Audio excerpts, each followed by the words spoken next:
everyone. Hopefully you got their lights punched in. And next is the Pledge of Allegiance. I pledge allegiance to the flag of the United States of America and to the republic for which it stands, one nation, under God, indivisible, with liberty and justice for all.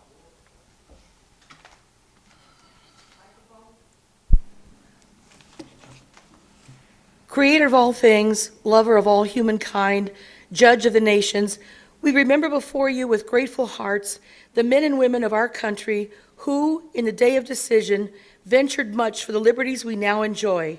Grant that we may not rest until all the people of this land share the benefits of true freedom and gladly accept its disciplines. Amen. Memorial Day. Give the people what they need. Oh, I don't know. Good question. First time meeting. Do I have a motion for this evening's adoption of the agenda? Is there a second? Motion made and seconded for this evening's agenda. All those in favor signify by saying aye. Aye. Those opposed say nay. Carried. At this time, we'll have public comment. Anyone wishing to speak to us from the public on anything to do with... Pardon? I would like the approval of the April 18th, 23 county board proceedings was not included in the original agenda and should be added to the consent calendar.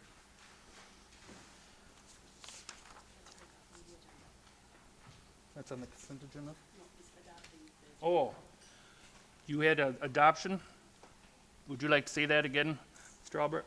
I move to approve the agenda for tonight's meeting with one amendment, approval of the 18th, 2023 county board proceedings, which was not included in the original agenda and should be added to the consent calendar. Okay, did you all hear that? He's motion made and seconded. All those in favor signify by saying aye. Aye. Those opposed say nay. Carried.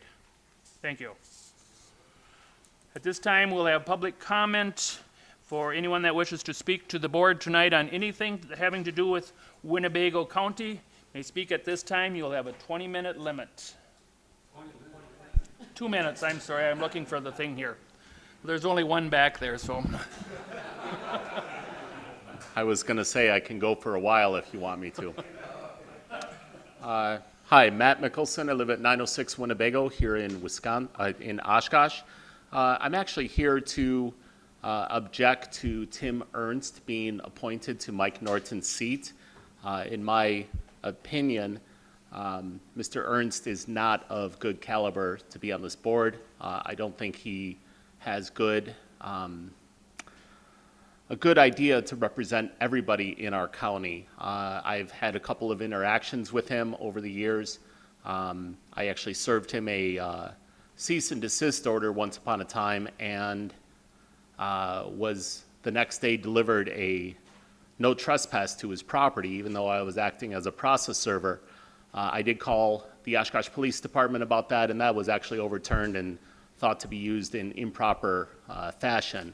I would ask for additional time for other potential candidates to come forward to be appointed to Mike Norton's seat instead of pushing through this appointment. So that was what, 40 seconds? Do you want me to keep going? No. Thank you. Thank you. Seeing no one else from the public at this time, is there anyone on Zoom? And there's no one on Zoom, so we'll continue right on. Communication, petitions, memorials, and counts and commendations. Good evening, everyone. We have a number of resolutions from other counties. From Green Lake County, a resolution recommending revision to state renewable energy contract regulations. From La Crosse County, a resolution requesting the state to revise the current real estate transfer fees revenue sharing formula.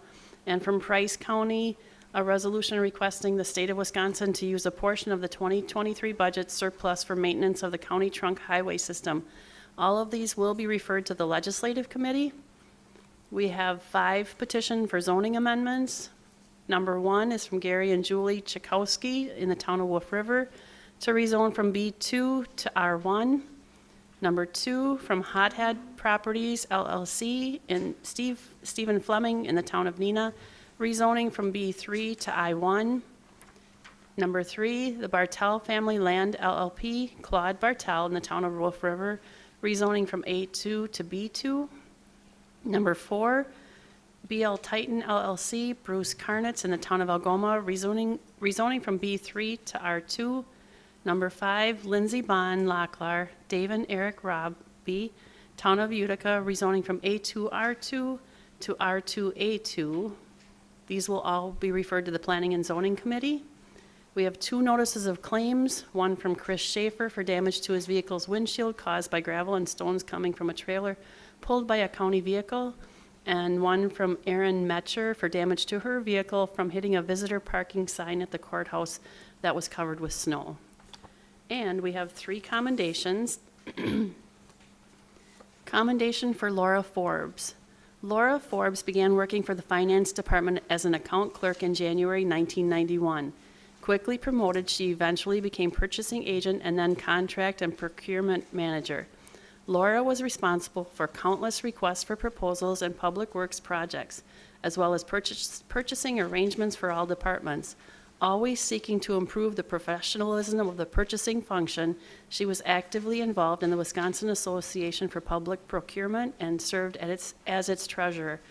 In retirement, Laura will enjoy spending time with her 2 daughters and 4 grandchildren and is expected to win many trivia contests with her team. We wish her the very best. Commendation for Mary Jo Radig. Mary Jo Radig was a constant in the courthouse for over 33 years. If anyone needed anything from stamps to copies or anything in between, the answer was to go see Mary Jo. She would always drop what she was doing and help whoever was asking. Most of the courthouse staff also knew that she was also the answer if you needed to vent about something or just have a chat. Mary Jo printed a lot of important documents, including the county board budget, books, and all of the yearly tax bills. At one time, she even had to stuff all the tax bills. She was behind the scenes on a lot of projects.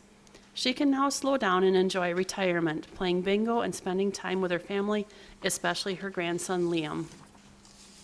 Commendation for Joy Tappy. Joy Tappy started her career with Winnebago County in 1996 in the county clerk's office and eventually moved to splitting her time between the county clerk's and the county treasurer's office before moving to full-time in the treasurer's office in 2011. She was dedicated to her job and her roles within the offices that she worked in, providing customer service and assistance to departments she had consistent contact with. She will be missed by all who worked with her, and we wish her nothing but the best in her future endeavors. That's it. Thank you. Reports from committees, commissions, and boards. Supervisor Powers. Thank you, Mr. Chairman. A couple of things to update.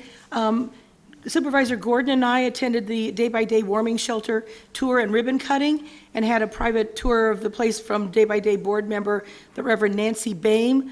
I thought it was beautiful. I hope Supervisor Gordon might want to say some more about it. I went to the Wisconsin Counties Association Health and Human Services annual spring convention at Elkhart Lake early in the month. Also attended by former supervisors Lautenschlager and Singstock. They're always quite well done. I attended the, I should probably sort of mention what some of the things were that they discussed. Wisconsin State Health Improvement Plan, updates on health services and children and families topics, the poverty and child welfare overlap, Wisconsin Medicaid program, emergency mental health services in Wisconsin, adult protective services, crisis stabilization for persons with dementia, and one of the presenters was our own Annette Beatty, who's child welfare manager here in Winnebago County, for Putting Families First playbook, and also equity and inclusion in human services and servant leadership in human services. Very good, a very good conference. Then I attended with 15 other people, attended the annual county board tour yesterday, And thank you to Supervisor Ellenberger for arranging a lovely lunch at Zupa's in Nina, Menasha, which I don't know which one is which, but it's there somewhere. On the tour, we visited the Human Services Shelter Care on Harrison, and their pantry was nearly empty. The church I attend, St. Thomas Episcopal Church in Menasha, has a food pantry that is at least 6 times the size of that shelter's pantry. And after the Mother's Day U.S. Postal Service food drive on Sunday, the church pantry was fully restocked and had an embarrassment of riches with more food than they had room for. I contacted the chair of our pantry, who spoke to an overall director, and the long and the short is, I arranged for several hundred pounds of food, macaroni and cheese, pasta sauce, canned fruit, and so on, to be delivered to the county shelter care on Harrison. That's the end of my report. Thank you. Vice Chairman Fari. Thank you, Mr. Chairman. Just a reminder that next Monday, the 22nd, is Ledge Committee meeting, 8:30 a.m. at the Caucus Center. If you have time, please attend. Thank you. Supervisor Flom. Yes, thank you, Mr. Chairman. I just want to mention that the Structure Review Task Force met on May 18th, and we approved a survey or questionnaire to go out to department heads. That is due along with the county board survey on the 18th, which is Thursday, and then our next meeting will be on May 25th at the county administration building at 6 o'clock. Thank you. Supervisor Bender. I'd just like to say I got quite a few calls from concerned citizens over the university daycare closing June 30th. One woman told me that there's one opening for daycare in the city of Oshkosh, and right now they have 50 children in that daycare. At once they had 150, but they're experiencing the same problem that we're having with Parkview. They can't find anybody to staff it. And she is concerned because she doesn't know what she's going to do June 30th. Either her or her husband are probably going to have to quit their job. And, they have house payments, car payments, student loans. She goes, is there anything that the county board can do with ARPA money or partner with the university? I'm sure we have people in the courthouse, their daycare is the old Lincoln School. I mean, it's just a block away from here. City Hall must have people that are taking their children there. She goes, is it possible the county and the city can partner with the university? And they're going to lose $880,000 this year. But if they would bring their enrollment back up to 150 children, they probably would break even or make a profit.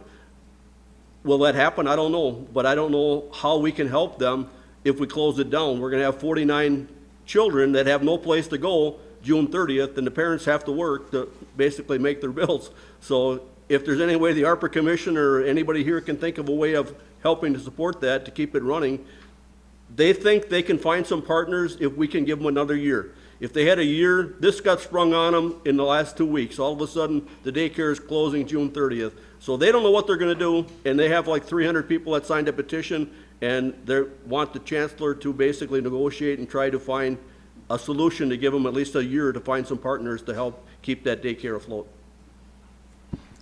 Supervisor Powers. Sorry to repeat, come back on again, but this is the last night to sign the card or donate to the Norton Memorial. Okay. Seeing anyone else? County Executives Report. Executive Dable.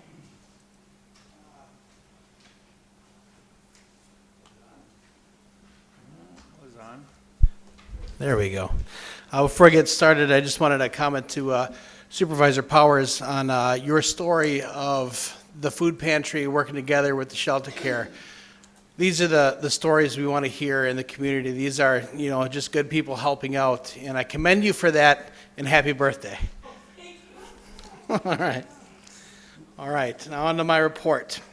Priority-based budgeting is underway. Creating a program inventory has been quite the process and invaluable for breaking down the silos and helping create a holistic and comprehensive look at what we are doing through our county budget. There are great conversations happening during last month's special orders, and I wanted to thank Supervisor Schellinger for his questions about pitfalls. I believe Ethan's answer of not assuming we'll get this dialed in on the first budget is a good answer. And this will be an ongoing, evolving process in future budgets. This is a foundational change and not a one-time project. Department heads have been learning a lot from each other, and watching that whole process unwind has been amazing. In fact, Director Topol told me he learned so much about Parkview just by comparing and looking at programs. So there's good work being done there. I have asked the ARPA Commission for an Innovation Analyst Manager. This is a sunsetting position to help find efficiencies and capture funding opportunities that we are missing due to capacity issues. Frequently, board members have requested grant coordinating position in the county. Additionally, for decades, the county board has reviewed and commissioned studies to make our government more efficient. The reality is those reports have wasted tens and thousands of dollars and countless hours of staff time and sit collecting dust. Furthermore, the state of Wisconsin and Governor Evers are in the final stages of negotiating significant structural changes to Wisconsin's shared revenue allocations for local government. Part of that package will be an innovation fund for payments to local governments as incentives to consolidate services. This position will be crucial in navigating, facilitating these programs. The resolution is calling for a 3-year, again, sunsetting position that will be paid for by the interest accrued from the Spirit Fund. This position was approved by the ARPA Commission and is on its way to Personnel and Finance Committee. So if you want to tune into that to hear some discussion, my hope is that it will make its way to this county board for approval in June. Also wanted to give you an update on the Sheriff's Boathouse. I was uncomfortable asking for additional funds for this project and willing to walk away. We sat down with the sheriff and Radke agreed to guarantee completion of the project within the budget. I had concerns for permanency of the marina option, as redevelopment or a change in ownership could leave us in a very vulnerable position in the future. If you notice, the Pioneer Marina is now currently up for, not marina, the Pioneer Island is currently up for sale. The boathouse project guarantees us quick access to the water for the next 98 years, and I didn't want to go away from that lightly. The purpose in the end, I believe, is still worthy of the budget expense, even though I feel it's still high. But I'm thankful for Radke and the sheriff for meeting with me to resolve this issue. We are expected that the boathouse will be operational by the end of this month. There are 2 resolutions before you tonight that I wish to discuss. The first is increasing the contingency fund limit from $15,000 to $40,000, which may be transferred by the Personnel and Finance Committee. This will enhance efficiency and enable transfers to be handled more quickly. In recent years, the county budget has usually included a general contingency fund in the amount of $300,000. It would take, for example, 20 contingency fund transfers of the maximum amount of $15,000 to exhaust that fund. But we have not had nearly that many in recent years. Consequently, a majority of the contingency funds is usually either left at the end of the year or used toward a larger expense authorized by a county board resolution. Again, this is not a bad thing. It is not my intention to spend this amount easier or make this money easier to spend. It's our intention simply to be able to react faster for issues while addressing increasing cost. The elevator human services, for example, or the True Narc equipment for the sheriffs. Those are things the Personnel and Finance could have just approved and we could have had going right away. The second resolution before you tonight I wish to discuss is $150,000 for upgrades in our meeting room capabilities. This is a request of $150,000 appropriation to improve the technology in multiple meeting rooms to allow for better recorded committee meetings, virtual access to conference rooms, and better implement software to allow streamline and the paperless agenda packets. Nothing in this resolution will change how packets are distributed to supervisors. The resolution does not change county board rules or the practice to mail packets. However, supervisors who want to better utilize their iPads would have the ability to go paperless with already approved agenda preparation software. From some of the companies that we've looked at, some of these packets you'll be able to flow directly on your iPad at the committee meeting. And if you've ever attended a meeting in Human Services Room 33, that is what they call a Zoom room. So the technology is good. Not all technologies in our room are great. For instance, even over at the sheriff's office, it's a good room, but we had to upgrade the microphones. Some of the qualities of our meetings, I'm just not happy with the product. So I think this will help us to move beyond just owls and look at a way for us to have better integration in our technology for our meetings, as well as integration with our agenda prep software that should be coming soon. Right, Julie? We have meetings tomorrow with the final 3 we're down to? Right. And these are really going to be great. For instance, when you vote in the county board meeting, if you wanted to be paperless, you would have to get out of that app and go to a different app to look at the resolution and all the attached stuff. This will allow that all to be combined on one. And it'll also allow that to be combined through the committee level. Additionally, when we upload the packets, that'll automatically post to our website so our citizens can follow along. So these are all really good things. Change is hard, but we're getting there, right? All right. That is it for my report. Thank you. Supervisor Nussbaum. Thank you, Mr. Chairman. Why is Winnebago County still giving COVID shots after all this evidence that's coming out, people that are dying and getting maimed? And also, are we profiting from these shots?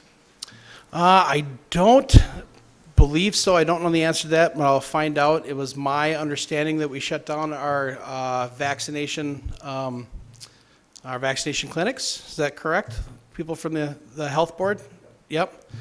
Well, I'll get you an answer. I don't know the answer to that. I thought I'd come to the end. And I also, I'd like to know why the health department is putting out Marxist propaganda with this DEI. They're promoting DEI. And DEI was invented by Marxists to cause division and hatred. Well, I don't want to speak to that directly. I guess I don't know enough about the conference or what the partners were. I saw Fox Cities Chamber of comments, but I didn't really have time to look into that. That being said, county government, this is a special thing here. This is not about changing the world. That's what Madison and DC is for. County government's about serving the people. And we have to be very careful when we're looking at things to attach them to any kind of, ideology that some people disagree with. We should be connecting people to local services, period. So I'll look into that. I know we passed the social media policy that we need to be very careful what we post on that, and I think we're going to get better. But we need to do a better job of focusing on the services we have. A great post, for instance, how many people here know that we have same-day mental health services in the county? All right, how many people just found out about that right now? Right. So if somebody's struggling and in crisis, they can show up to 220 Washington Avenue, and within an hour or two, we can get you in front of a mental health professional, do an assessment, and take care of you right then and there. Sounds like a great program, but if nobody knows about it, it doesn't do anything. So these are the things that social media's policies should be pushing. This is what our post should be pushing. What are the services we are doing to make our people better, no matter what they believe in, no matter who they pray to? It doesn't matter. Whatever they look like, we should be focusing on our services for all our people and services. So I don't know if that's the answer you're looking for, but I'll try to get you an answer. Good answer. Supervisor Defferding. Thank you, Mr. Chair. It's just more or less a comment. I was just recently at the Outagamie County Courthouse today, and I spoke with someone. I mentioned to them that I'm a supervisor for Winnebago County, and she told me that she actually really appreciated, how she was able to access our meetings, and she was able to see the agenda. She was able to watch, from the comfort of her own home if she wanted to. And so I think, with the owls, I think that that has certainly helped out a lot, and it confirms to me that we're actually going in the right direction in regards to the transparency of our local government, and I think that we just need to continue to harness that. So it's good to hear that we're actually still working on that and continuing to work on that.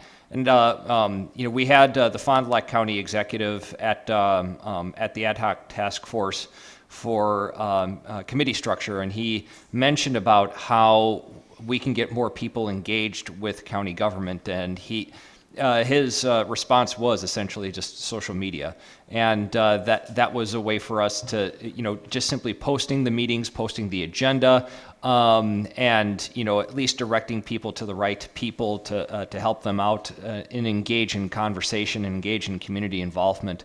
And I think that that is something that we have to continue doing every day for Winnebago County. That's all I have. Thank you. Yeah, if I could comment real quickly on that, I agree with you, and I think we've come a long way. When I first got here, we didn't do draft resolutions, and we didn't do a standardized agenda item report. I think we're doing a better job of letting people know what's coming and how it affects them, and getting the language in front of them as soon as we can. Are we batting 1,000 on this? No. But we've come a long way, and we still have a long ways to go, so I appreciate the comments. Nothing else. So, Thank you. thank you very much. Next, for mine, I'm pulling my appointments tonight, not because what was sit in back, Timothy Ernst, as of right now, is still my appointment. He has got his information and that on your desk and that, but when we did interview him and that, and he found out the meeting was tonight, he already had his vacation scheduled 5 months ago, and he told us that right up front, and of course, I'm a big family man, and if you're going to do something with your family or whatever, and you've got that scheduled, that's an important thing. So we understood that. But everything is on there. I can tell you, he will be our appointment, but it'll go in front of you guys in next month, just like anyone else. So you guys can do whatever you want, but that will be the appointment for next month. And then if you guys go along with it, then we'll go ahead and he'll be sworn in, just like he would. So. Two people has gone ahead and contacted about being excused, Supervisor Gustafson and Supervisor Borchardt. So them two will be excused.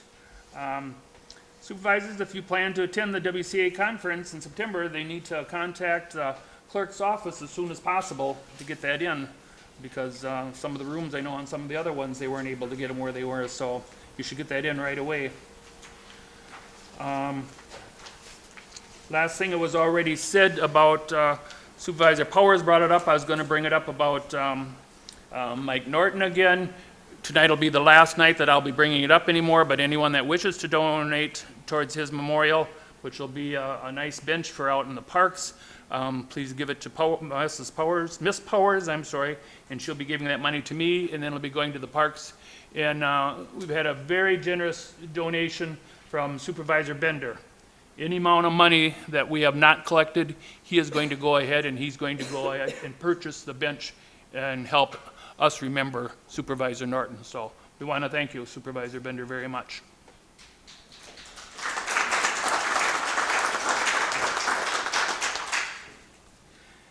And another big thing tonight, even though I don't see any of them here, which usually we got 2-3 of them at least here, Celebration National Police Week. We would like to show our appreciation and thanks and gratitude to our Winnebago County Sheriff's Department and all municipal police departments for all their hard work and dedication. This is their week, and like I said, usually some of them are here, but they're not, but I'm sure they're watching from downstairs. So we thank you all.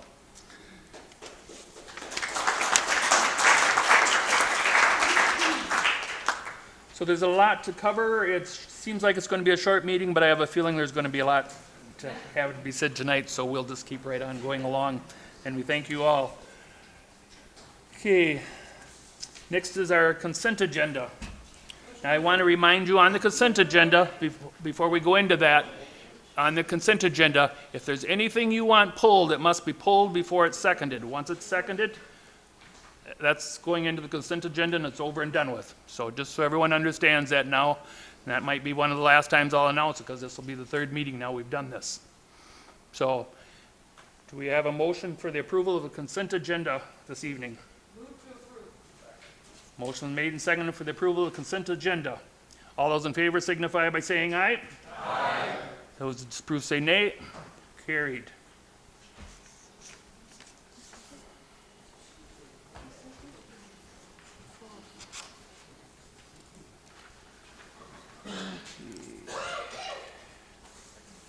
So, we are on M then, right? Yep. We'll wait for you. Yeah, right. That's right. I'm waiting for you, so.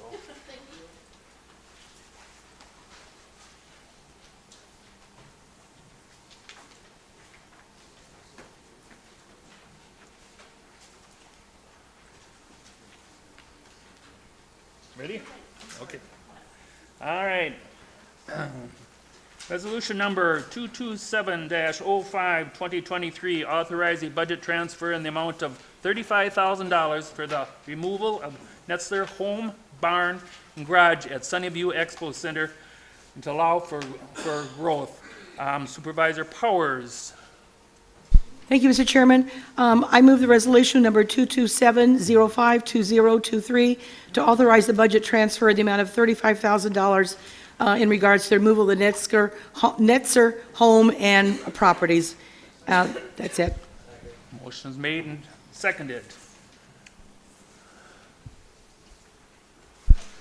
Supervisor Gabbard. Just a couple questions, and I saw Adam was here, so maybe I can ask directly. And then a comment. Is the $35,000 something you have from someone in facilities?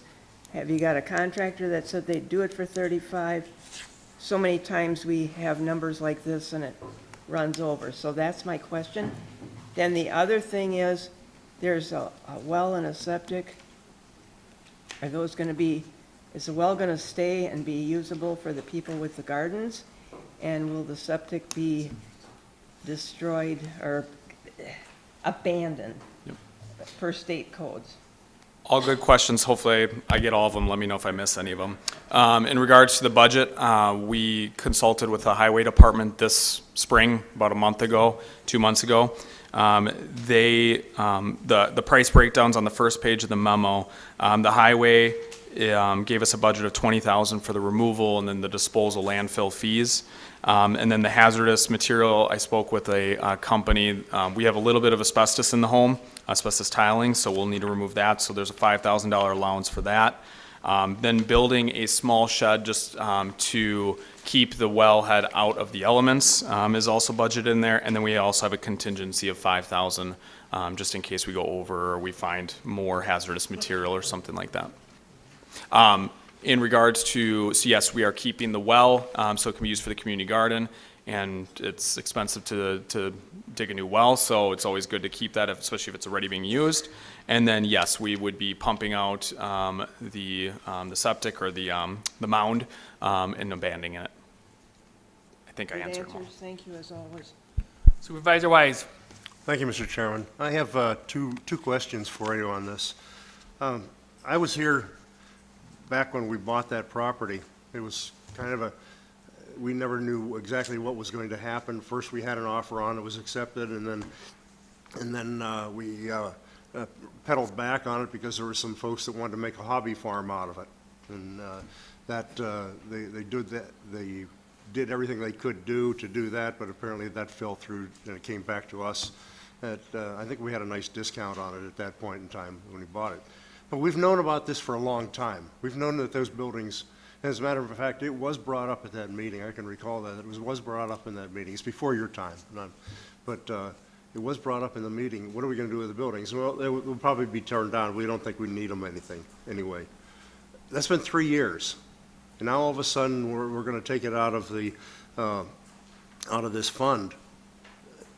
Why is there an immediacy to this right now?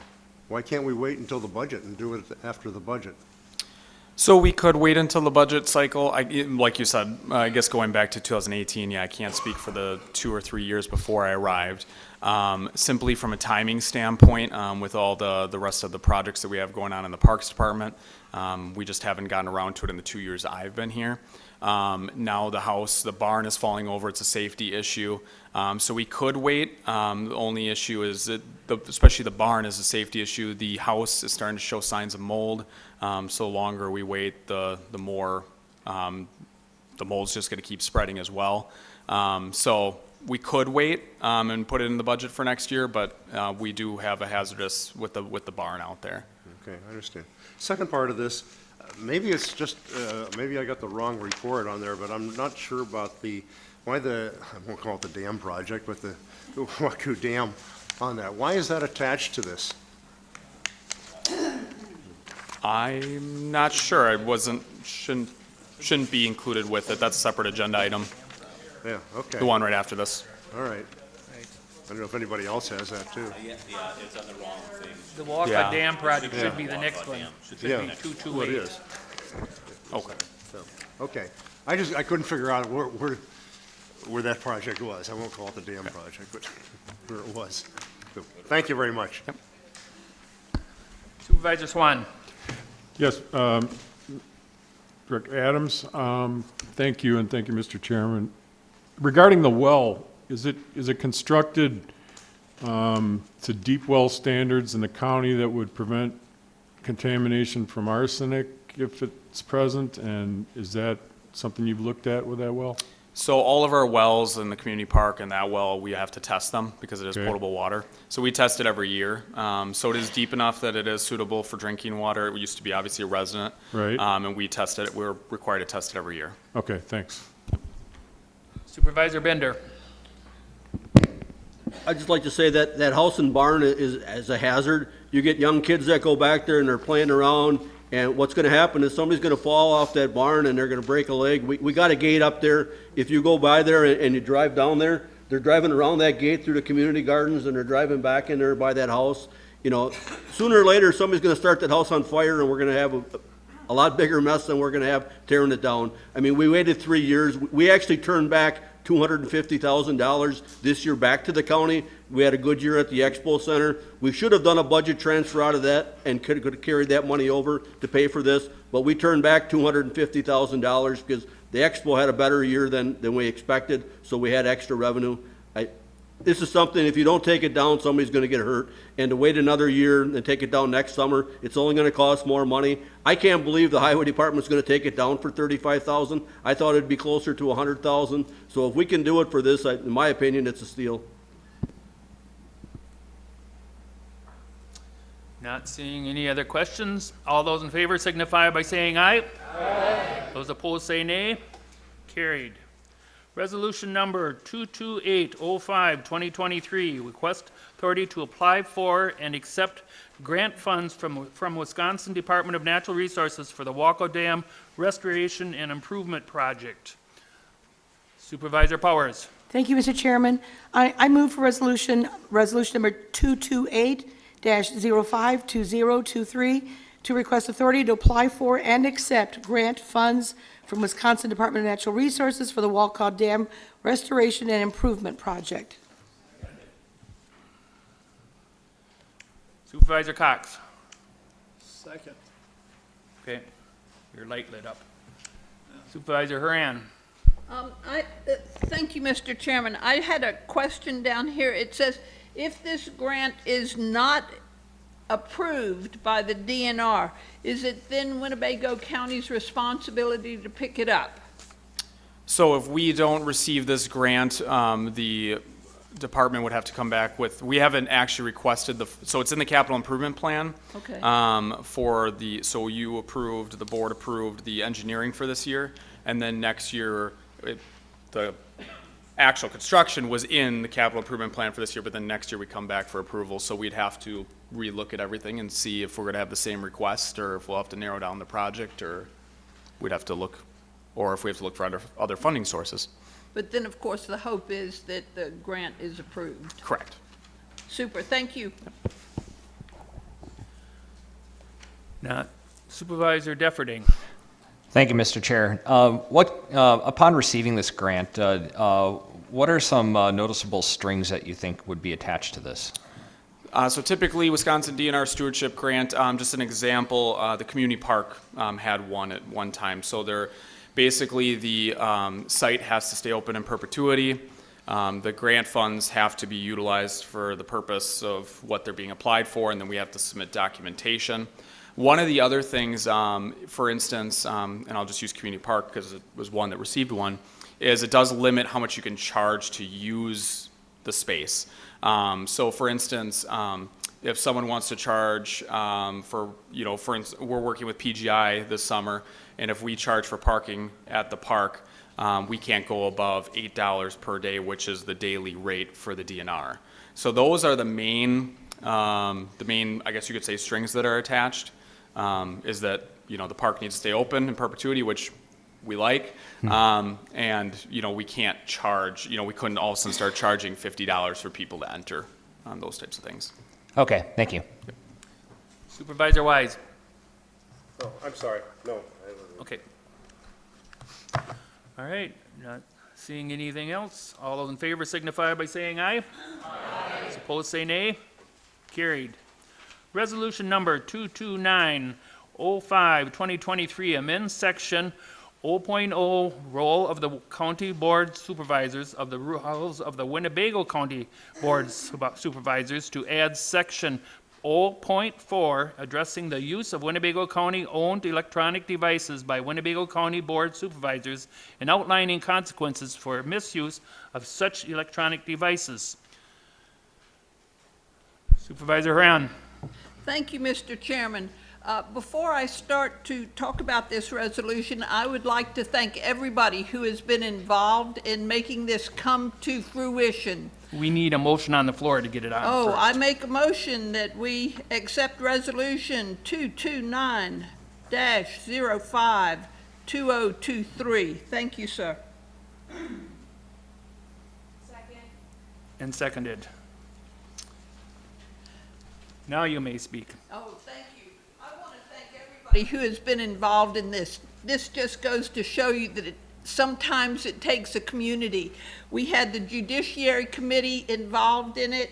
We had our Corp Counsel, Ms. Mueller, involved in it. Patty Francor has been involved in it. In fact, she's been trying to bring this to the board since 2014. So I want to thank you all so much for your help in making this happen. I'm open for questions. Supervisor Powers. Thank you, Mr. Chairman. I'm against this resolution. What happened was an accident by a supervisor. Former Supervisor Lautenschlager told me that Michael owned a number of iPads. There's a possibility he picked up and used the wrong one. I'd warn everyone to be careful what you wish for. Who isn't capable of an accident? If we decide we can overturn an election and expel a duly elected supervisor, we are all in jeopardy of losing our elected seats. The resolution refers to unethical or illegal use of the county-issued electronic device. No crimes were committed, no commandments were transgressed, a rule was broken, it may have been accidentally done.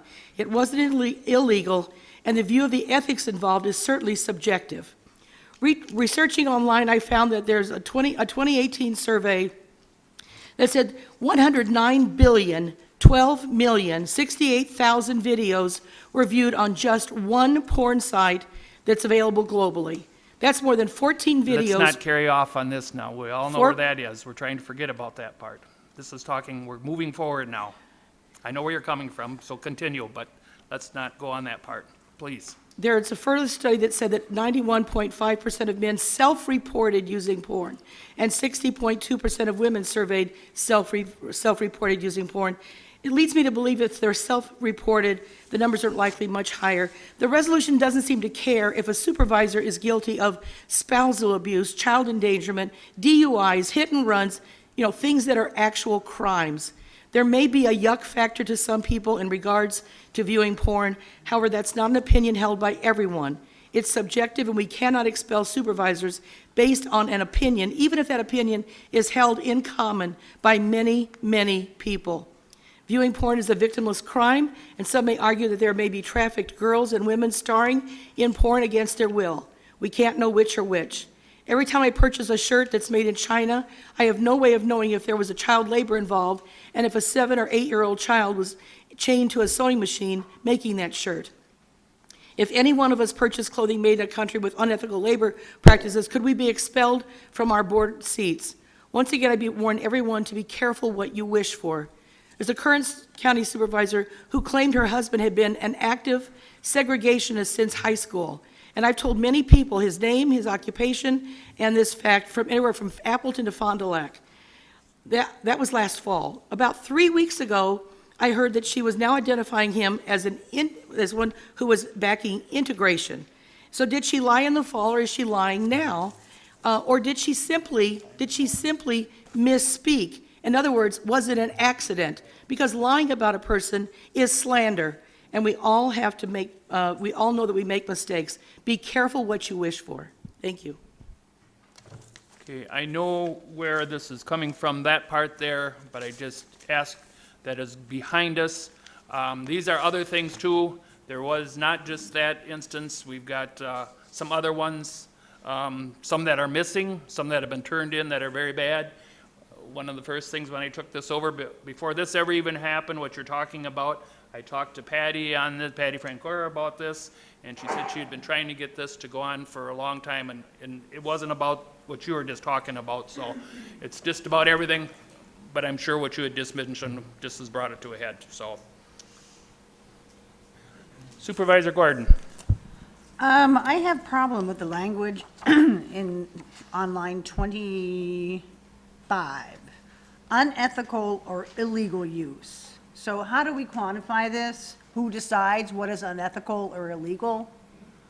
I mean, that's very subjective. This language it's not specific. Maybe 5 years from now, someone else will think something else is unethical or illegal. I really think this needs to be taken back to committee and rewritten. It's kind of sloppy and rushed. I can see a policy for use on the iPads. I have no problem with that, but this was just rushed, and I think it needs to go back to committee. Thank you, Mr. Chairman. Supervisor Ponzer. Yes, I just have a question for the legal part. Can you really take somebody off the board when they're an elected official on something like this?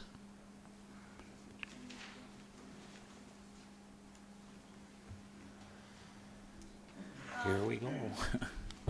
There are many ways that a supervisor can be basically reprimanded, and as it references, it can range from censure to expulsion from the board, but then again, that would involve the constituency, it would involve the board, and again, you have to look at each incident to see if in fact the board so chooses to censure or to issue a reprimand. Where are you? There you are. Yeah. Okay. So. I was just wondering that because if you're an elected official, I thought you had to really break the law. And this here is, well, like Supervisor Gordon said, it's kind of subjective. Yeah. Wisconsin statute allows for certainly reprimand by your fellow supervisors. And again, there could also be, if it's severe enough, a petition for essentially ousting. Only because it's written here, correct? No, under Wisconsin statute. Okay. Mm-hmm. So I'm just going to leave it at that. Thank you. Sure. Supervisor Bender. Just out of curiosity, I went on Walmart's site and I looked this iPad up. It costs $288.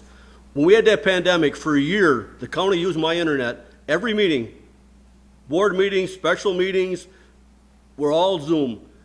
My internet's $79 a month. The county used my internet more than I did. How much did the county reimburse me? Not one dime. I use my personal cell phone. I get at least probably a half a dozen, maybe a dozen calls a month from constituents. How much does the county reimburse me? Not one dime. Now you want to tell me that if I take this iPad and I go on vacation, I don't want to take 2 iPads, and I look up my email or I look up some football, I'm illegally using the county's iPad because I'm not using it for personal county business. If that's really the case, I'll give you this iPad back. I can more than afford to buy an iPad for $288. And I would like to know what the other policies is for the rest of the county employees. I know they have hundreds of cell phones, and I'll bet you they all get personal calls on that county-owned cell phone. I'll bet you they have all kinds of computers, and I'll bet you they use it just as much for personal business as anybody else. So if you want me to pass this, I would like a copy of what everybody else is signing. We're buying radios for $3,680. That's the cheapest radios. Some of them are over $10,000. I would like to know what they signed to get a $3,600 radio. When you want me to sign something for a $288 iPad, I think it's absurd. Supervisor Hanson. Thank you, Mr. Chairman. I hear the concerns that people bring up. When this came forward, I did visit with Supervisor Haran. I think Patty Francourt's message was adequately communicated to her. And to be perfectly honest, I researched almost everything. And kind of what Mary Ann was saying, there is Wisconsin State Statute, Chapter 20 of Robert's Rules. This really takes the Wisconsin State Statute, Chapter 20, Robert's Rules, and just puts it in the Winnebago rule book. That's really all this is doing. It's there, and that's why I'm going to vote in favor. Supervisor Nichols. Thank you, Mr. Chairman. Just to clarify, I have one question for corporate counsel. It's sort of already been addressed, but I just want to hear it one more time. In the case of unethical or illegal use of our county-owned electronic device, reprimand and censure are already provided for through state statute, correct? If the county board chose to take action against a member, that is already allowed through state statute. Yes, it is. Thank you.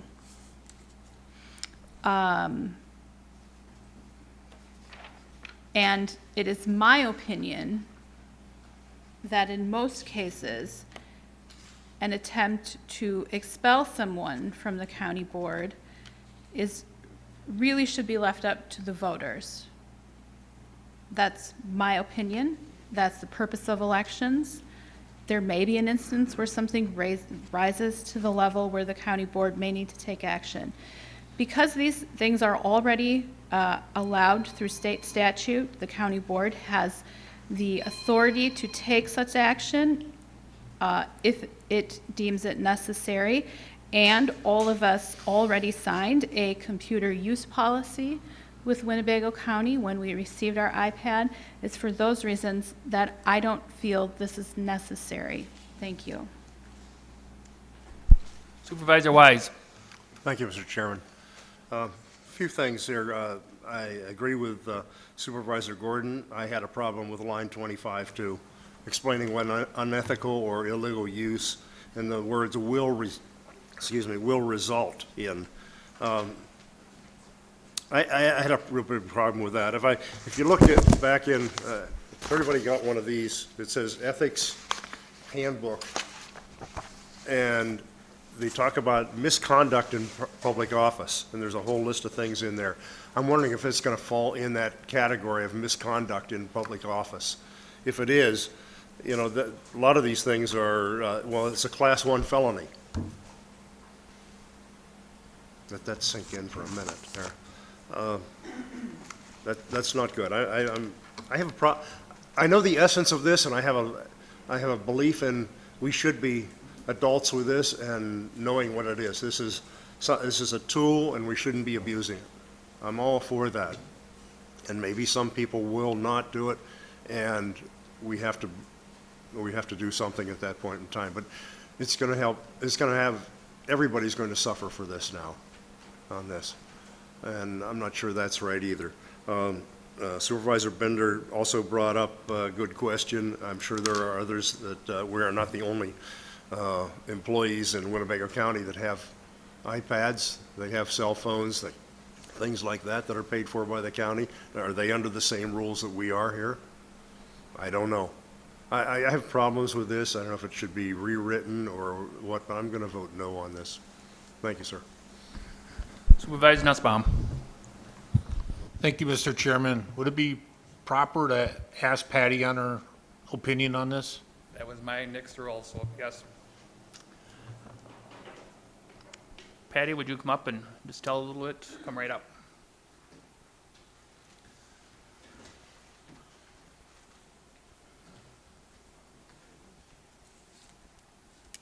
So like it has been said, from the time we first purchased devices for the board to use starting in 2014, we wanted some sort of just common sense rules, I'll say. In the beginning, the board supervisors refused to sign the computer use agreement that everybody else signs. So essentially there was nothing. And there are different things that can be done with the devices to collaborate on votes, to harass someone, possibly anonymously, however it can be found out, but things that can happen that would definitely be common sense, I'll say, unethical, or some things could rise to illegal. We're handing out these devices for a projected 5-year use before we replace them. It's about $500. I know you looked up an individual cost, but we have licensing that goes with it that has to be considered. And then there's also subscription to manage the devices. So there's a few additional costs that you wouldn't have seen. So we're handing these out for projected 5-year use. Sometimes there have been cases where they're broken 2-3 times within that life cycle. And sometimes they're not repairable. So now your $500 is $1,500. And who budgets for that what if? You know, it can come out of repairs, it can come out of the county board budget, but somebody has to guess and budget something for these to disappear. The porn example is not the only thing by any means. There are cases where they're just not returned, or again, like I said, broken or damaged where we can't repair them. That's what this is. There's objective things, you know, it's not returned, it's broken, unrepairable, it's used for bad purposes. Those are the just common sense things we wanted covered. And then as far as consequences, again, if you're signing, currently we have everyone sign the computer use agreement, but the consequence in there doesn't talk about these devices at all. And it is a little bit different than the rest of the county. The rest of the county, the departments have to budget for everybody's devices, and if they're abused or there's a problem, the departments address it because it's coming out of their budget. These are the only iPads, well, there are some other field iPads as well. These were different for a while, and it needed to have separate rules just because of how it started out. We have been pursuing it for a long time. It kind of was left alone for a while, and then Supervisor Haran brought it back to try to get it in the rule books. I guess I can take questions if there's more questions directly for me. Supervisor Swan? Thank you, Mr. Chairman. When Supervisor Eisen came to the Property and Facilities and Property Management Committee meeting a few months back on the renaming of the administration building to honor Mr. Supervisor Albrecht, there was discussion that there already was a fund approved at the time of Mr. Albrecht's tenure that is available for repair, replacement, or otherwise dealing with the loss of iPads, and I think the amount was $35,000.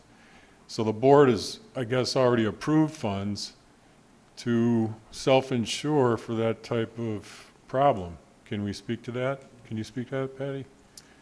I'm not sure about the 35,000. Okay. Throughout the county, each device gets a $33 per year charge that builds a self-insurance type of fund for if it's broken or needs to be replaced. So there is that, and these are also under that. You guys budget for the $33 per device for the board as well. Okay, but if we have that 35,000 out there, theoretically, we could use that money already approved by the board to deal with problem iPad loss, and, I don't think it's gonna happen that often, right? Where you have a damaged device. How often does that happen? When they're not returned, It depends. Not returns have probably been maybe a handful. Broken beyond repair has been a handful. Okay. Okay, so it doesn't sound like it's, really very, all that prevalent. So perhaps we could use some of those funds we already have available to deal with this. Thank you. Supervisor Bender. I was under the impression that these iPads come out of the county board's budget.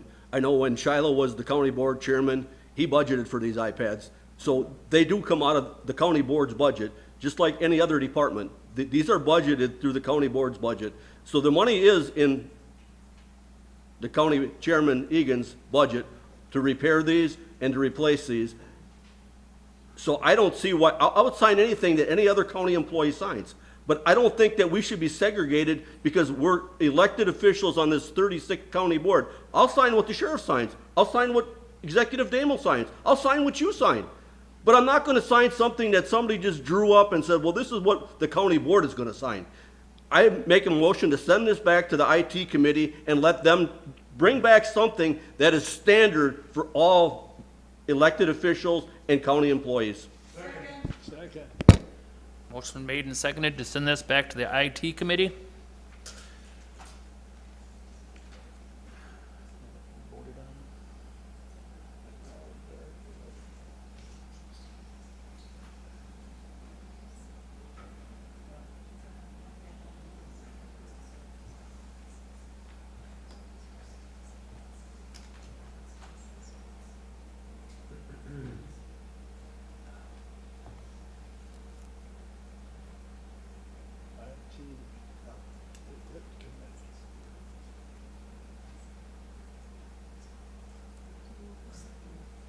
Moving and seconded, yeah.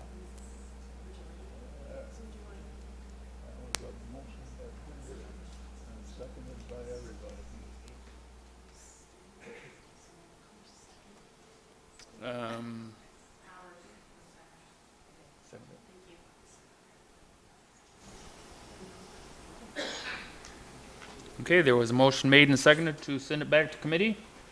All those in favor? Discussion? Any discussion? Any discussion? Oh, were you pointing at her? Okay, I'm sorry. Oh. Supervisor Dowling. Thank you, Mr. Chairman. I am very flattered that it was suggested to go back to IT. I appreciate that. However, it might do better justice going back to judicial, JPS. If anyone else would like to amend that, we don't have a lawyer with us. And there's a little bit of legalese in here. I'd rather have corporate counsel and JPS put their eyes on this again. She can come to your meetings. Oh, she can. How delightful. Does she want to? She goes to everybody else's, it seems like. As you all know, judiciary is the committee of jurisdiction for rules. So while certainly this touches IT, it also touches judiciary. So it probably is good to go to judiciary. That would be my recommendation as well. Thank you very much. Supervisor Cox. You have somebody standing up there. Hold on. I'm sorry. You have somebody standing up there that knows what the documents need to be to preserve the use of this equipment. I mean, she should be alongside of you when you go to the committee of jurisdiction for IT. She is. And it should be taken back to IT and then rolled into JPS afterwards, so it's doubly checked, and that would be the only thing, you know? But it should come back to your committee first. It's whatever the pleasure of the board likes. If you, certainly, as I said, it touches on IT, it touches on judiciary, but judiciary is the committee of jurisdiction for rules. But again, if the board so chooses to bring it to IT and then go back to judiciary, so be it. But it is your decision, not mine. Supervisor Hintz. Thank you, Mr. Chairman. First, I'd just like to say that I think it's ridiculous that we shouldn't be held to a higher standard than a regular county employee. We're elected officials. We should be held to a higher standard. We're supposed to set an example. So suggesting that we shouldn't have different rule, or we should have the same rules as the average county employee, I think is ridiculous. We're supposed to be the ones who set the standard. We're elected officials, and if we don't set the standard, voters are going to let us know. With that said, I don't know. This went through IT. This went through JPS. I don't think we need to send it back to them to go through this again, because I think we're going to get the same thing back from them. This did not go through IT, did it? No. It didn't? Well, no, you've been trying to get something like this through for years, so you've. Multiple times. Yes, I'm sorry. Multiple times. And, we had comments about the unethical or illegal use, resulting in reprimand, censure, and expulsion. Unethical, I think you can, and I'm sorry, Mr. Chairman, to use this example, but when someone's asked to define porn, you usually say, can't really define it, but you know what it is when you see it. Same thing with unethical use of something or unethical behavior. It's one of those things, it's not easy to define, but you know it when you see it. Because they're giving they're acting in a manner that reflects poorly upon the rest of us. So I don't have a problem with the verbiage in here. And I think that this is a very sound document. I will not be supporting sending this back. Thank you. Supervisor Buck. Thank you, Mr. Chairman. I share some of the concerns around the elected officials part. If we send this back, not picking on the county executive, but making a rule for all elected officials in Winnebago County. I guess my question is, the Corporation Council, could this body do that? Well, you are the policy making, as we've all talked about, and the county executive deals with the day-to-day. But if I could ask Supervisor Buck, what line are you referencing? Well, I do have a problem. The same thing with unethical. I think that could be broad. Some people could say, watching the Super Bowl videos of the Chicago Bears is unethical in some circles, I guess. Detroit Lions. But my question is for the elected officials part, that we could set this policy and it could be to all elected officials in Winnebago County. Instead of just the supervisors, I'm talking about the, electronic devices by Winnebago County Board supervisors. Well, if you were looking at lines 25, which says unethical or illegal use will result in reprimand, censure, or expulsion from the County Board of Supervisors, our statutes talk about the fact that if there's egregious enough conduct, the board could essentially issue a reprimand or a censure. And in terms of expulsion, the statute talks about supervisors. It does not talk about the county board executive. So, yeah, my point being is that, as Supervisor Hintz said about elected officials, I think if it's going to apply to some elected officials, it should apply to all, and I support sending this back to committee. Thank you. Supervisor Dowling, excuse me. Thank you, Mr. Chairman. Again, I would just like to request that this go back to JPS instead of IT. Our next meeting isn't hypothetically until July. I was just going to bring that up. We haven't had a second on yours yet. Okay. So there's a motion, but there's no second. So we're talking. I know, I got you.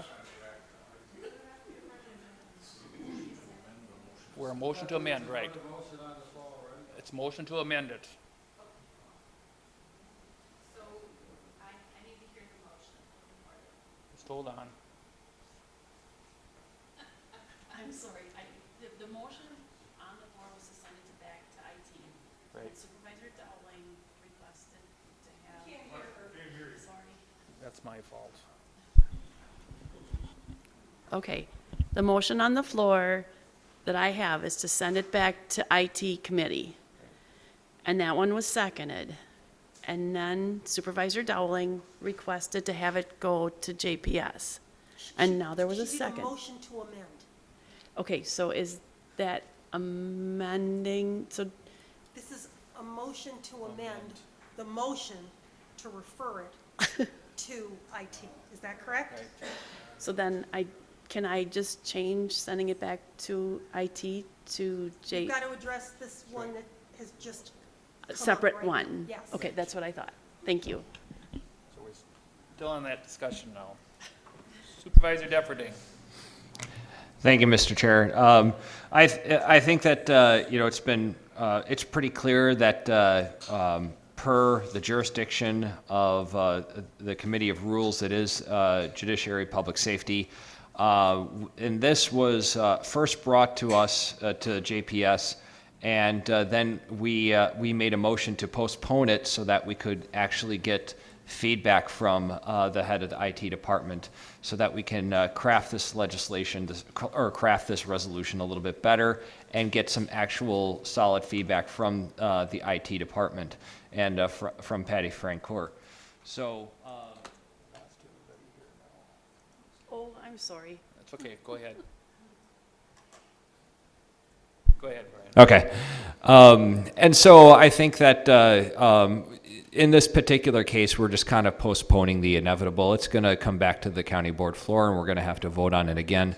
And in regards to, if somebody, and I hear the concerns regarding like that sweeping version of unethical and illegal. I mean, we can make that motion today to amend that particular lingo if that is a concern.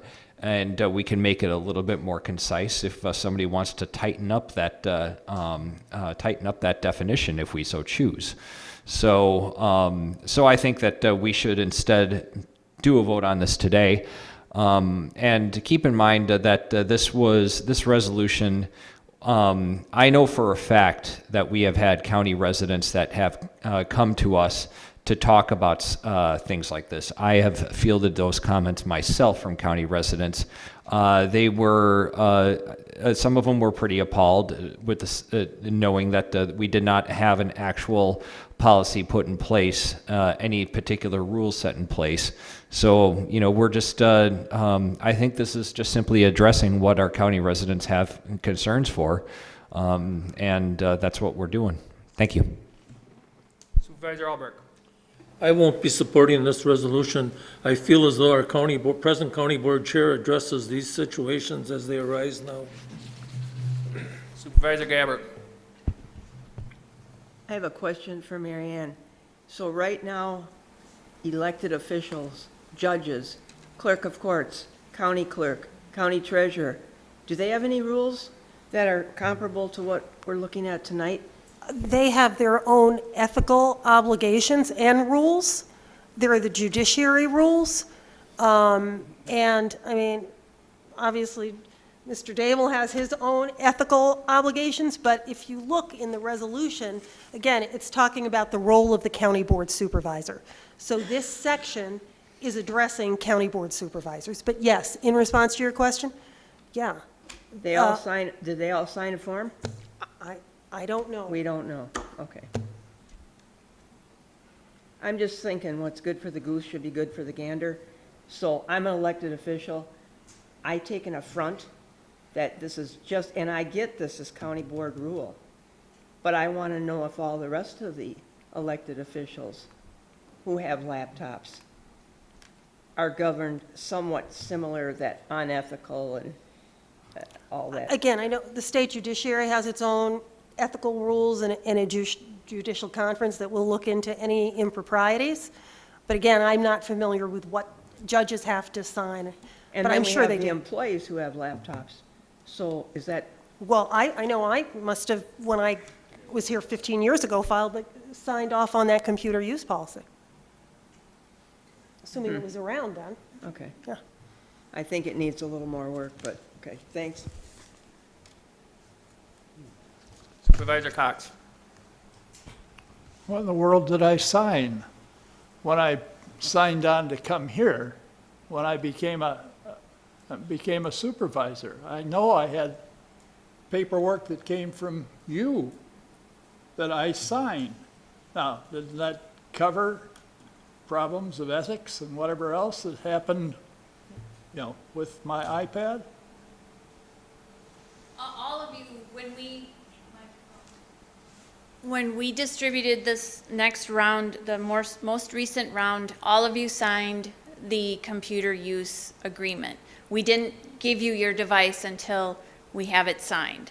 But there's different consequences, and I guess for the board, because in the offices, if there's damage, if it's not returned, it's addressed immediately by the department head because it's their budget. These came out of the county board budget one time. The replacement of them then goes into the technology replacement fund. The county board does budget for the $33 self-insurance every year so that if there are damages that can be repaired, we can do it out of that account. So yes, you did sign a computer use agreement. I just want to see what the... How many times has it been? What the consequences. How many times has it been updated in the last 5-6 years? It was updated, there's no date on it. Well, this was 22. No, I know, but when we edited it. You said there was Yeah, so on the computer use agreement, the violation of the policy can result in disciplinary action up to and including dismissal from employment, which is not possible for the county board. So, And then you said it could also result in various legal actions. right. So as far as, again, back to just simply abusing the device, not returning the device, breaking it 3 times during its life cycle, those are just things where we wanted some sort of deterrent or consequence that doesn't apply from the computer use agreement.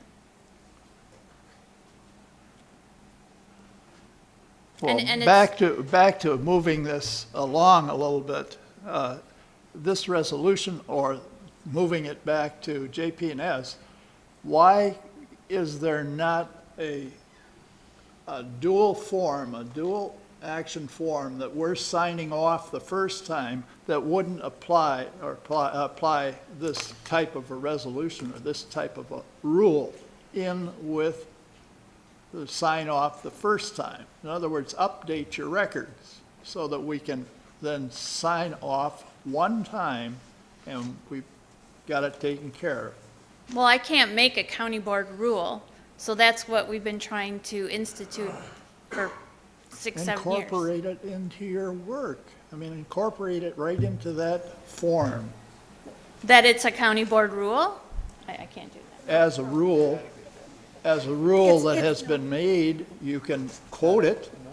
In order to have a rule, you need to have this resolution passed, because right now there is no rule. That's what Supervisor Haran and JPS was trying to address. Right now, what is attached is called a computer use policy. It's a policy.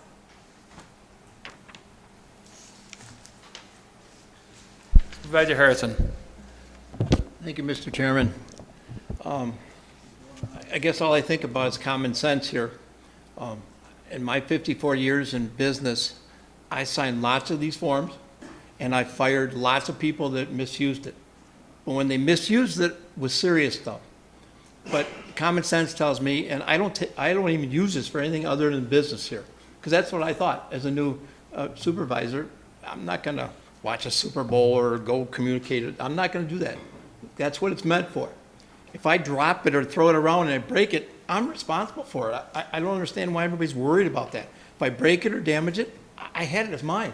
My kids go to school. That happens with them, you know?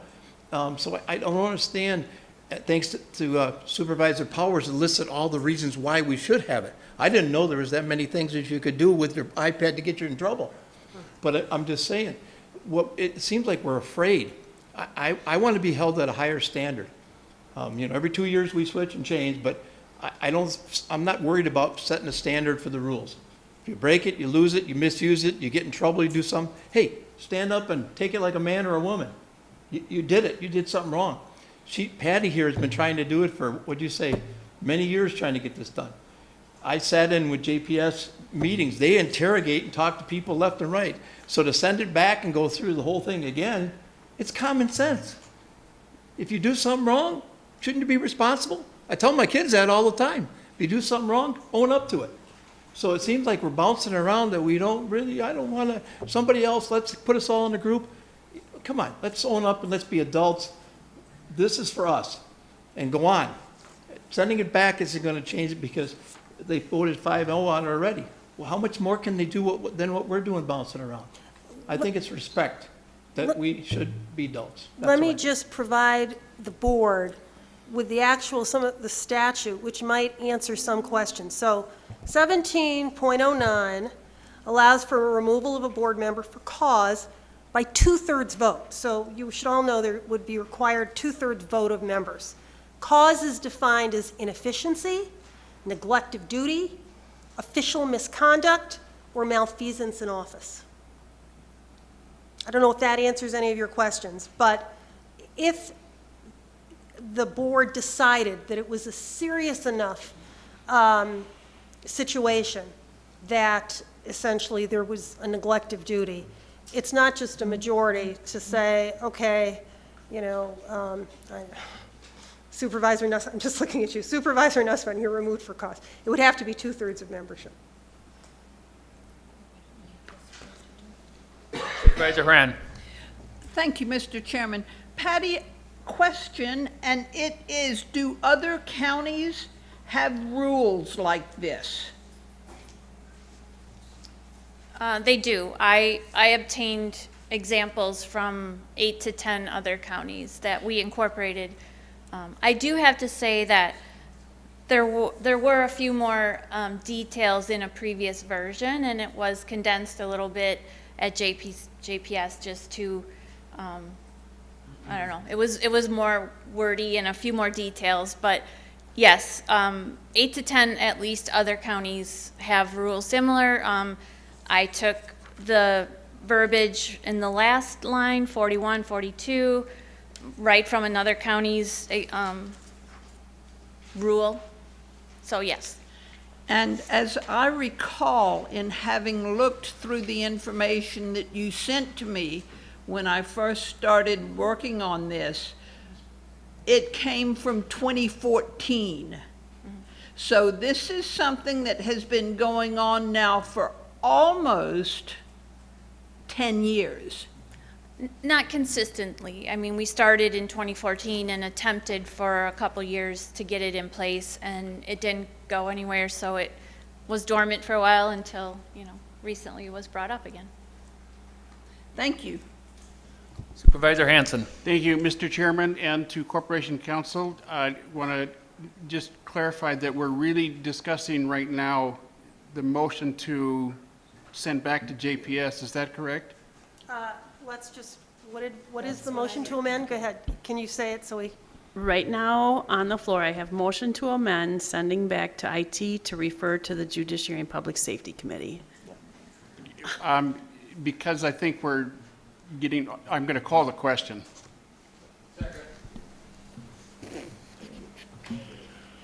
Motion made and seconded to call the question. For that. I think that Yep. 2/3. Okay, that'll take a 2/3 votes. of the membership or present? Yes. You would like your light on. There. Sorry about that. Thank you. So the amendment that we're voting on includes both the IT committee and JPS. Where would it, what happens after this vote? Where do we land? Then we go back and then we vote on it To, again. Now to the we're- resolution? Right. Okay, I just want to be Am I sure where correct? we're I wanna headed. make sure, corporate counsel, after this vote is taken, No, you've got to go back to the original motion. that's what I just said, yes. No, you're going to do the referral now. Right. We're voting on the amendment to the referral. Correct. After that, then we have to vote on the referral. For Right. changing it. Right. Then, right. That's what she was asking. So first it will be to, send it to JP, well, first it will be called a question. That's right. Someone motion to call the question. Then it will be on whether or not. To refer to change it JPS. JPS. Right, then, And then it'll be either refer it to JPS or IT, IT. depending on where we land. Okay. Just want to know where we're headed. Mr. Chairman, can I? Just hold on. Second was on the Steve Bender, to send it back to IT. And then there was the subsequent one was to send it to JPS. Correct. If I withdraw my second, would that help you at all? It would if you want to, yes. I will. Okay. So now we can skip one here now. But now Julie's got to figure out. Just take it easy. can we vote on the call to question first?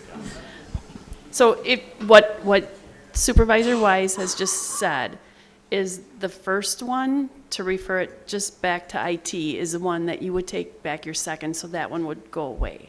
That is correct. Okay. I think I can do this. Okay. So the call to question is first. Okay, so now we're just voting on calling the question. No. No, I was just told yes by corporate counsel, so.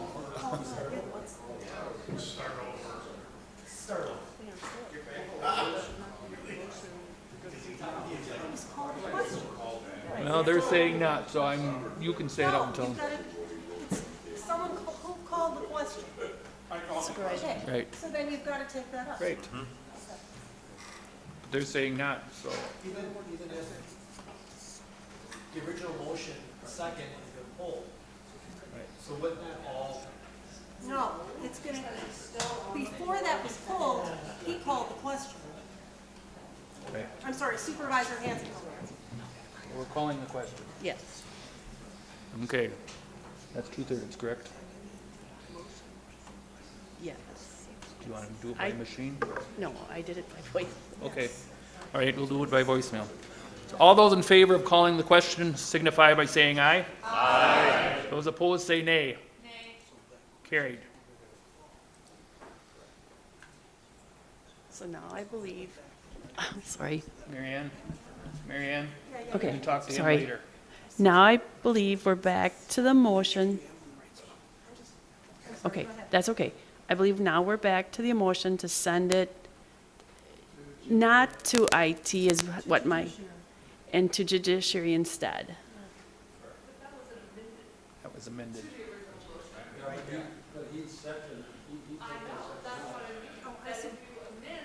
Right.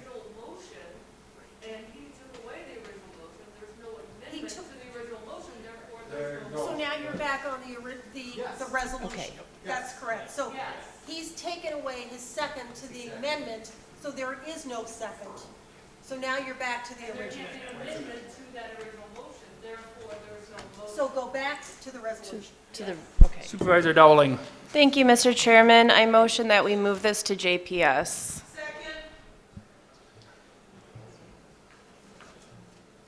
Motion made. Are you lost I now don't- completely? I'm, okay, I'm gonna,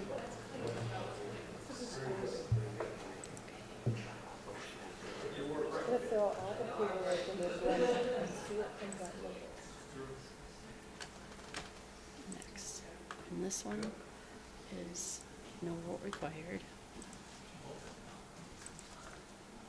Okay, discuss, keep. Next. So now I'm back to the original resolution, and now there's a new motion. 229-05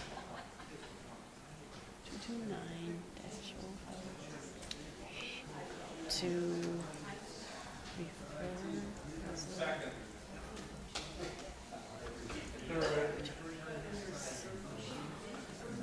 And that's a majority, right? No, she made a motion to send it. Right. Oh, just IT. And that's majority. She said JPS. A motion to amend? Yes. No. Motion to amend is majority. Okay. Yes. Okay. Okay. Why won't it? Okay. Oh, so you're not amending, you're referring to JPS. Yeah. First was IT. Okay, No. so that's majority. Supervisor Gabbard, Are we back to where, that's what we're figuring out. okay. They, do you want to You Go go ahead. My understanding is when Supervisor Wise removed his second to the motion to amend, that meant you were back to the resolution. But then before that, then the next thing that came out was Supervisor Dowling moving to refer the resolution back to JPS. Was that seconded? Yes. Supervisor Powers did that, yes. You,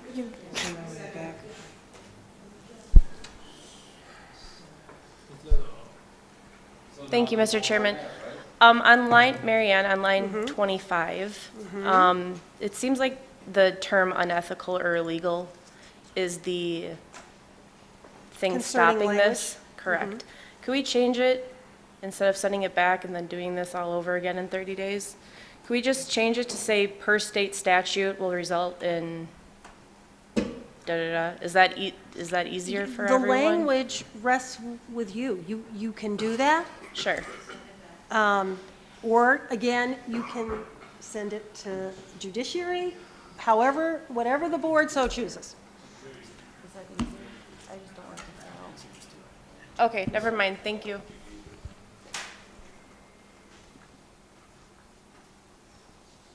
So you need, you have Supervisor Gabbard and Supervisor Bender. Yep. Supervisor Gabbard? So now are we, I just want clarity. We're back to Supervisor Dowling's motion to send it back to JPS. That's, yes. Good, then That's I call the correct. question.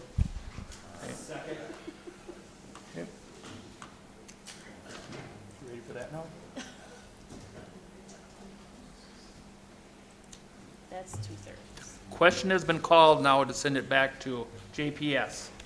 It takes 2/3, but I'm just gonna call, because I think we're getting kind of stagnant on this. All those in favor of sending it back signify by saying aye. Aye. Those opposed say nay. Nay. I think the ayes have it, but we'll do a vote. Vote by machine. Yes. Yes. So now you're going to vote on the question, Now we're voting on the question. to send, whether you want to send it back to JPS or not. Sorry. Yeah, she called the question. Right, she That called the question. passed. It did, that's what they were just, That's what I just did. but did it, Oh, you want to we don't know if it passed, because to me it was even. So get the vote to see if call the question passed. Okay, we'll get the vote to see if call the question passed. A if you're in favor of it, nay if you're not.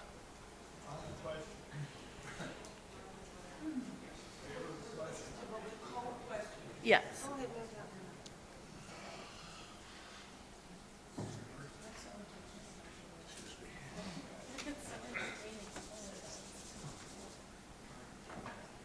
Done.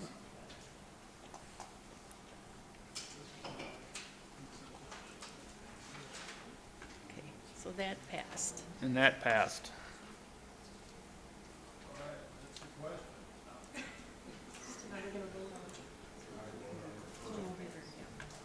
Now, Now we vote on the referral. yes. Do you want to do that by machine too? Might as well. You want to read what it is so they all make sure, or tell them what it is? Okay, now you're voting on to refer it back to JPS.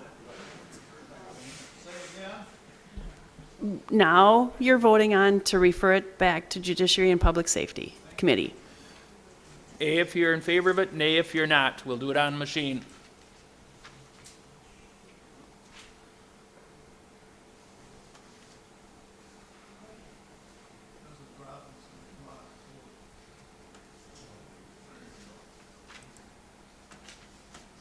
Passed. And that passes.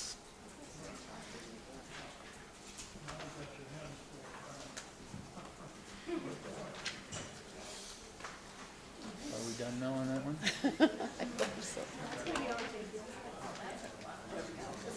No, we still got to vote on it, don't we? Nope, because it's referred back.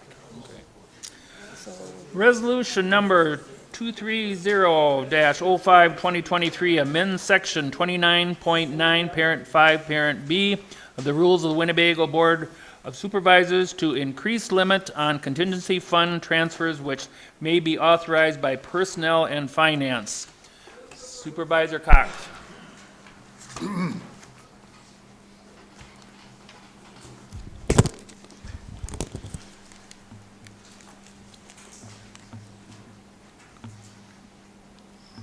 Thank you, Mr. Chairman. I'd like to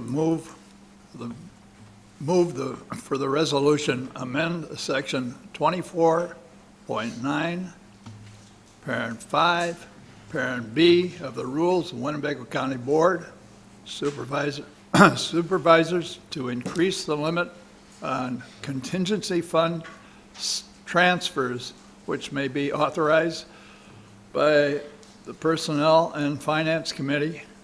This resolution is 230-052023. It's seconded by Albert. Thank you, Dave. Supervisor Hanson.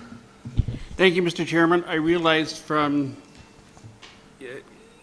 the committee meetings, both at JPS and at Personnel and Finance, that I may be the only outlier. It is not the dollar amount necessarily that I'm objecting to. It's that there may not always be a Chairman Egan, a Chairman Ramos, a John Damo, a Harris, or Chairman Cox. Kind of what Supervisor Power said, be careful what you wish for. I can't support this unless it has a caveat that it does not hold up a concern that Supervisor Bender made. I would support this if it was for building repair, equipment repair, things like that. It should not be held up, but it may be spent for something that the board may not like in the future. So I'm not going to support this. Supervisor Cox.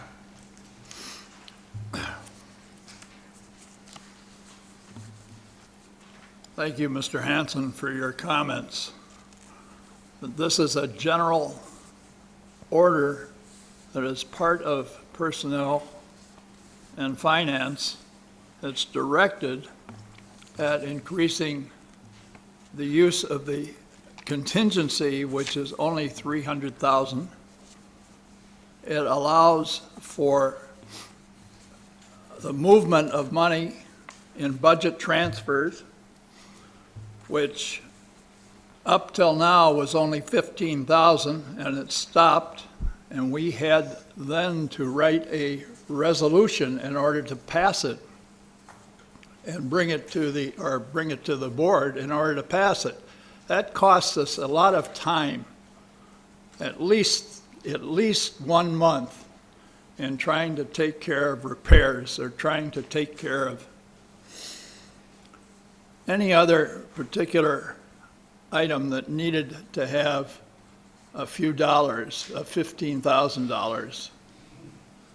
Now we're increasing it to 40, and the reason for that is we have inflation that is creating problems with getting things taken care of. So we're doing it a little at a time. I don't see why we would want to make it any larger for now. But if need be, we could increase the contingency fund at budget time so that we'd be able to take 10 strokes at it if we needed to. But if you take a look at the additional general fund balance uses, the additional packet that came along with this, including the contingency fund uses, you're going to find that they're all dated by year as they were intended. We're not going to go over $40,000 in any one instance, but it'd be a lot easier to reconcile rather than to write resolutions each time that we have, we bump up against the maximum. So please vote for this. I will be voting for it. Let's be done with this. Supervisor Ellenberger. Thank you, Chairman. I actually wanted to increase this to 50,000 when this first came to the Personnel and Finance Committee, and the only reason is it's just a deal like Supervisor Cox was saying, that it only deals with inflation. We still have a limit of 300,000 in that contingency fund, which we have never, I don't think we've ever even hit. So this just makes the individual use of it instead of 15,000, 40,000, so it doesn't always have to come back to the board, just so they can complete projects and make it go faster, because every month they wait, as everybody knows, when they do anything in life at this point, inflation, it seems to go up every single time you turn around. So, so I was okay with the 40,000 for now, because this will help. There were quite a few examples. I can't remember exactly that they brought to the to our committee meeting, but the 15,000 is quite a low limit for getting most things done at this point. So that was the reason why I supported it. Once again, there's a contingency fund in there for 300,000, which was like that for the 15,000, would be like that for the 40,000. It's just getting to that limit. Maybe we'll get to it faster, but it's still a net for this. So, thank you. Not seeing any other. All those in favor signify by saying aye. Aye. Those opposed say nay. Nay. The ayes have it, but we'll take a vote just so it's for the record. We'll do it just because it's 2/3, but.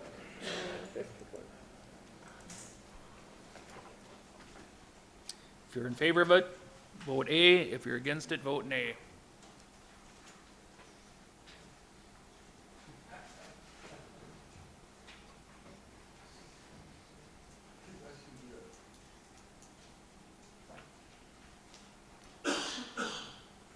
Set record absent. Can I abstain? I can put him absent.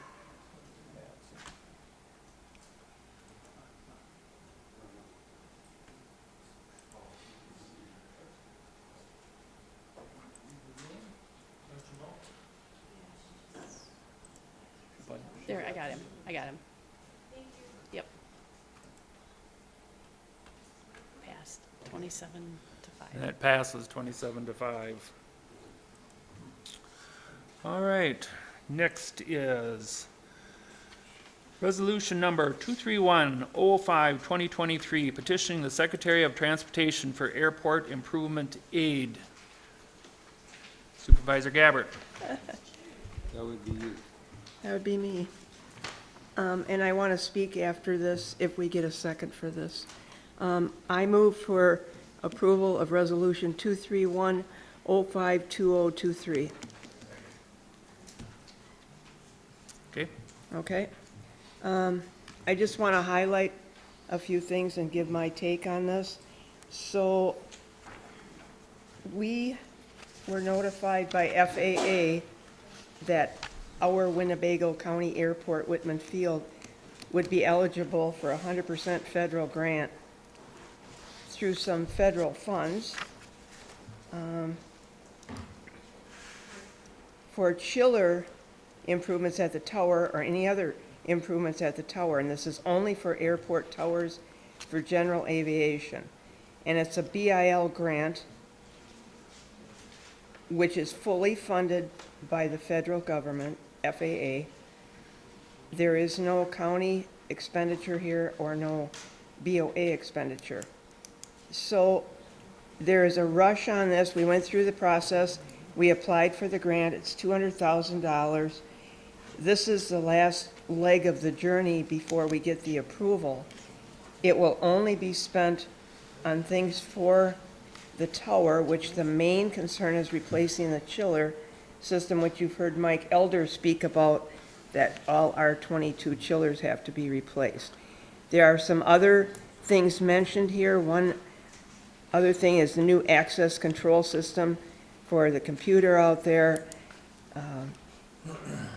I won't say this is free money because it's from a bigger pot of taxpayers' money, but we have had a meeting, we've applied for the grant, we had a committee meeting, we had a public hearing, and now we are bringing this resolution for your approval, and they will take bids. BOA will take, Bureau of Aeronautics will take bids in July. They will do all the legwork, find contractors. We have $70,000 in our budget for a chiller replacement, but understanding that the chiller takes 1 to 2 years to get because everybody's buying chillers. So this will not be used for anything else. If we get the whole $200,000, we will use it all for things at the tower, which was built in 2008. And I think I don't know if Jim is on Yes, he is. Zoom or not, but this is a good deal. Everything is here in black and white. I would recommend that the board approve this resolution because we won't have to take this money out of our budget to do these things, especially the chiller. So I appreciate your support of this. Thank you. Airport Director Jim Shell is on Zoom if we need him. We'll see if Supervisor Cox. Thank you, Mr. Chairman. I read through the transcript of the proceedings, and I can't find anybody that's on your committee that was present to that transcript when this phone call was made on a public hearing.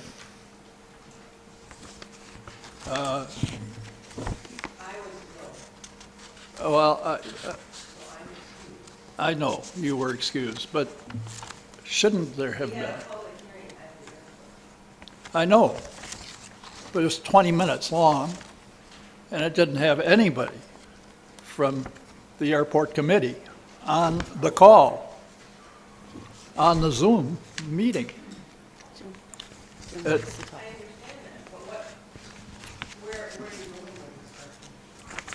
Well, Airport Director's on too, also. I'm curious as to whether you needed to know some of this and bring it back to the committee, or did you meet the committee beforehand? Mr. Chairman, if I may. Let Jim speak on it. Go ahead. Mr. Chairman, members of the board, thank you. So this resolution is specifically for the petition process, which is a requirement of the state of Wisconsin in order to be eligible to receive state or federal grant funding. In this case, the order of operations was we were notified on March 31st by the FAA that we've been awarded a $200,000 bill grant for control tower upgrades, one of which is the chiller, and then a number of other things that was included in the grant application. But in order to actually be able to be eligible to receive that grant, we have to hold a public hearing. That's outlined in state statute. It does not have to be a public hearing that has members of our aviation committee at it. It was advertised through the county as a possible quorum for the aviation committee. was advertised in the Northwestern as is required by state statute for a publication. Thereafter, it was brought to the Aviation Committee at our May meeting. It was passed, I believe, 5-0, which is in the resolution.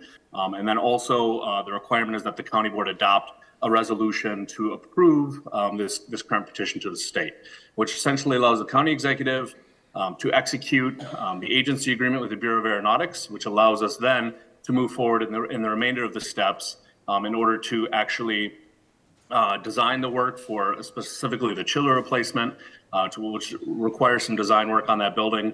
And then following that, putting this out to bid, receiving bids, and ultimately we're on a very tight timeline with the FAA this year on a mid-July bid opening date in order to have bids in hand and be able to award a contract. So the resolution in front of you today is simply to approve this current petition to the state, which is a requirement in state statute. It does not have to. The public hearing was advertised as possibly a quorum of the Aviation Committee. However, the Aviation Committee then subsequently approved the draft resolution that's in front of you tonight. So they have been consulted, of course, and have approved it.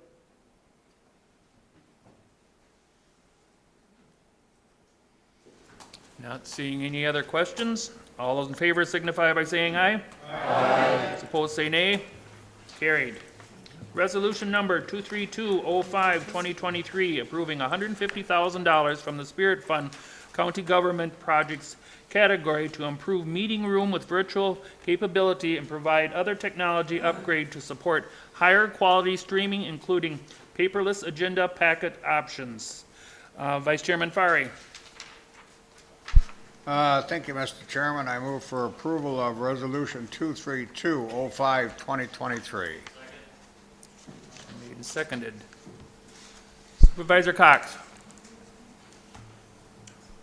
I was trying to second it. Supervisor Haran. Thank you, Mr. Chairman. I am wondering if $150,000 is enough.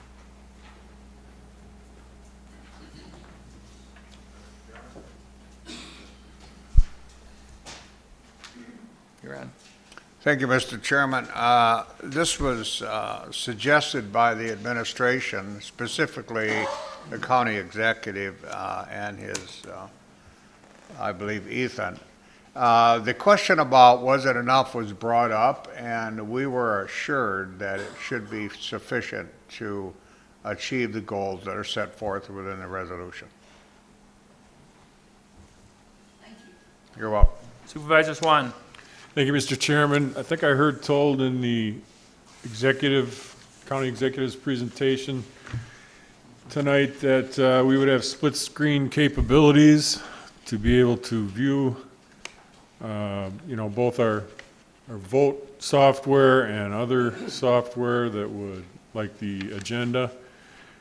But in the absence of the 24-inch laptops that I suggested we should get at the budget meeting last year, could you get me a better pair of glasses so that I can read my split screen iPad? Thank you. Supervisor Nichols. Thank you, Mr. Chairman. As indicated by the county executive earlier this evening, the portion that is related to agenda preparation software has been included in the budget and approved by this body. I support that part of this 100%.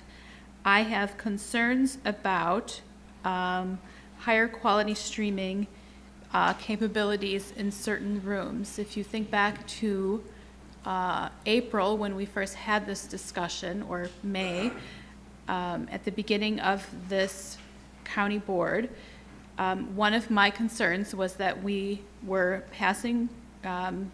making rules to include virtual abilities without a real plan or assessment of costs associated with those. And at that time, we were assured that OWLs would be sufficient, YouTube storage would be sufficient, and this will work no problem. And here we are today with a request before us for some additional money to shore some things up. And again, we don't have a plan or an idea of how we're going to support those costs going forward. Oftentimes, this money is talked about as a one-time investment.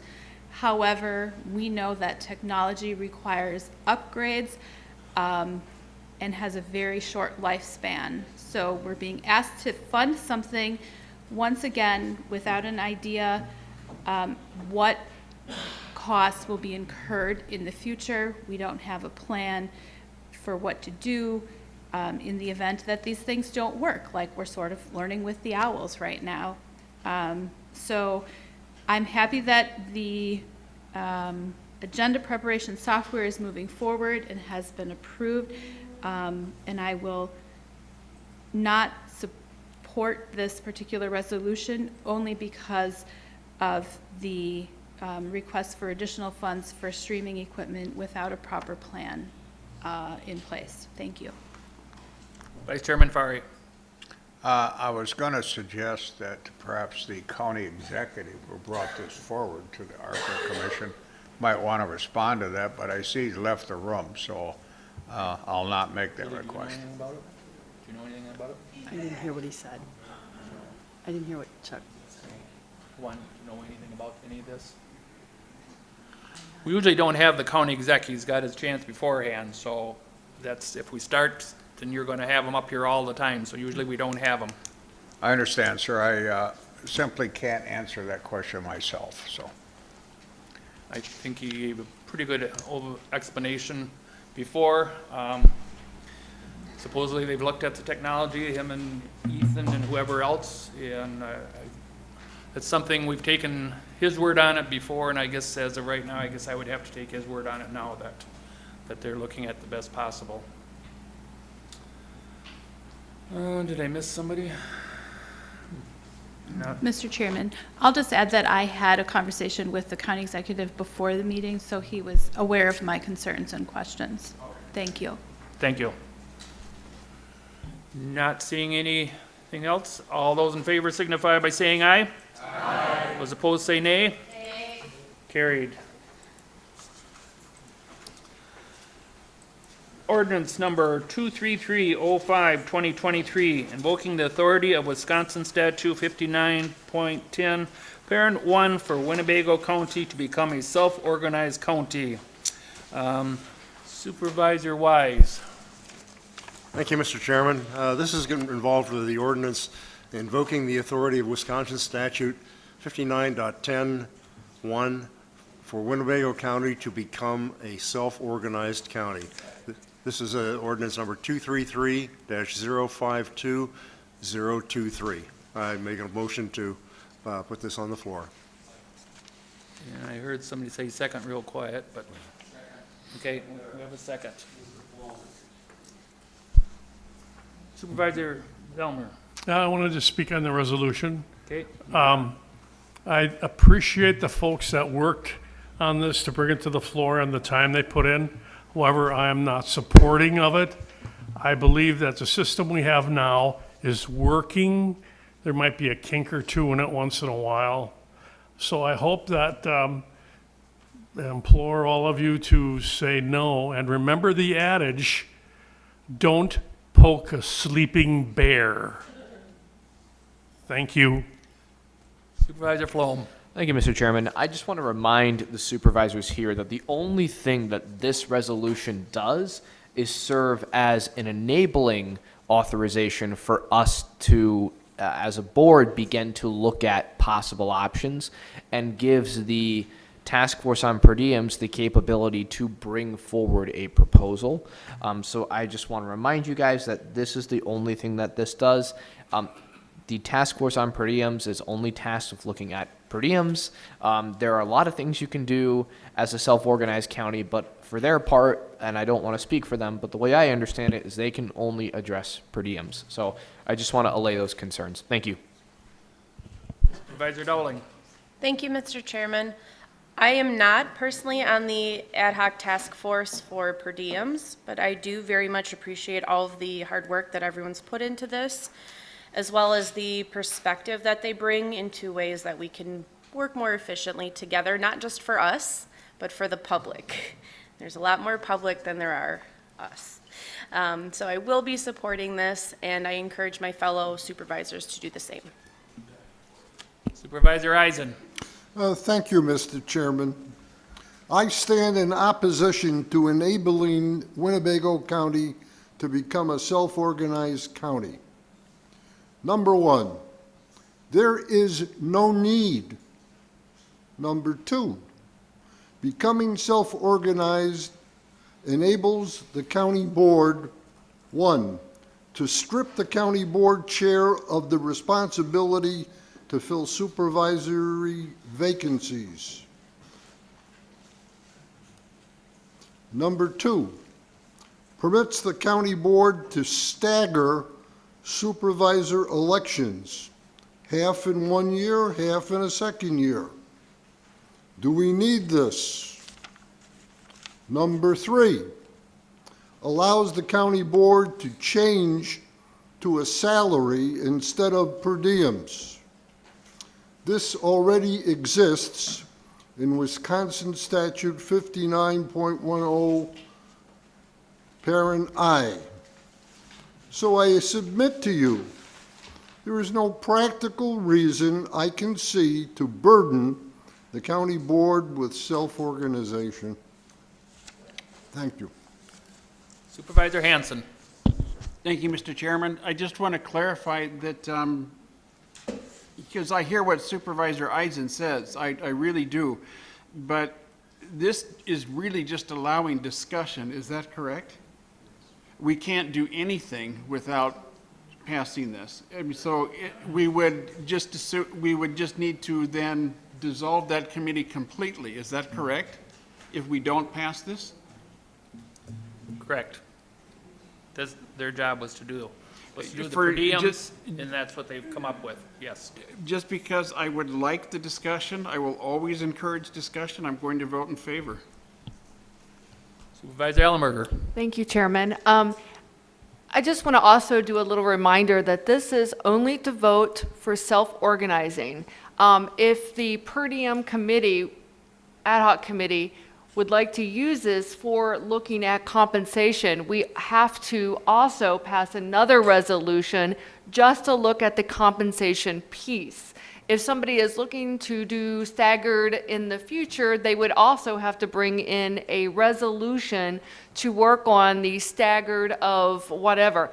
That is not our job, and that's not our duty in the per diem ad hoc committee. We are only looking at this for the next step to perhaps bring you back another resolution to even be able to do the compensation part with this.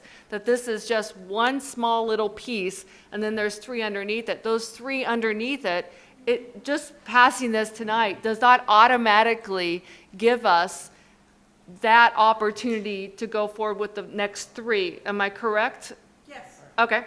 And I just want to, I'm pretty much know I'm correct. I just want to see you say yes. But exactly. I just want to clarify that this is just self-organizing, and then there's three things underneath it. Does not automatically pass those three things. So this is just the first step if we chose to go forward with this vote. Also, I know a few people have said, hey, everything is fine the way it is. Okay, this is this board. We have future boards that we need to be thinking about at this point. I don't know how long everyone's going to stay on this board, but we need to think about efficiency in future. Once again, the county clerk's office spend 9 hours a month working on our per diem every single month, probably minimum or the average. I'm not for sure how those numbers came about, but that's what I was told. If you multiply 9, so for example, we could do a 2/3 vote with the budget and look at something other than just per diem, as Supervisor Eisen has said. But that's 3 years down the road it would be, if I'm not mistaken, that would be for the class of 2026 of supervisors. So that's 3 years down the road. give or take. That would be about 8 weeks of time that the county clerk's office would be working on per diem in 3 years, if you do the math. So that's 9 hours a month times 12 times 3. It equals to about 8 weeks of work. I mean, that's a lot of work for our county clerk office to be doing when we could streamline something. And we may come back to you with a salary and you guys are saying, nope, we don't want that. Then that will be your prerogative if that's how the per diem comes forward with the ad hoc committee.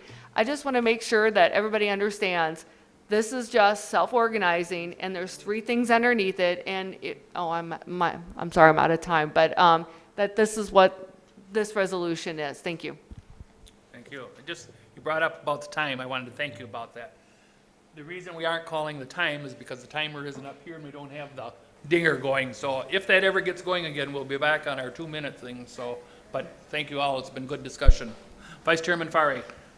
Thank you, Mr. Chairman. I think there's some serious misunderstandings. First of all, this board, during the upcoming budget session in October, can increase or decrease per diems. This board in October can set a salary, and that is effective for the next term, which would be April of 2024. The law states that you must have this in place prior to December 1st of this year when people take out nomination papers. So I'm hearing a lot of, I think, inaccuracies. I think Mr. Eisen is totally correct. We can accomplish salary, per diems, at the choosing of the board as long as you budget for it and get it approved by the board.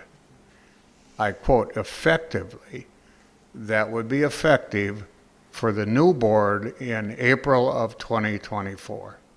I urge you to turn this down. It is not necessary. We don't need this to proceed with, obviously, issues about salary and per diems. This can all be done during the budget. So we don't need something new.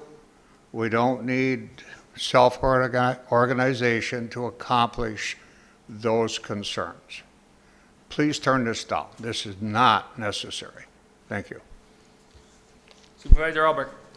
I think our present chairman does a very good job, and I will not be supporting this.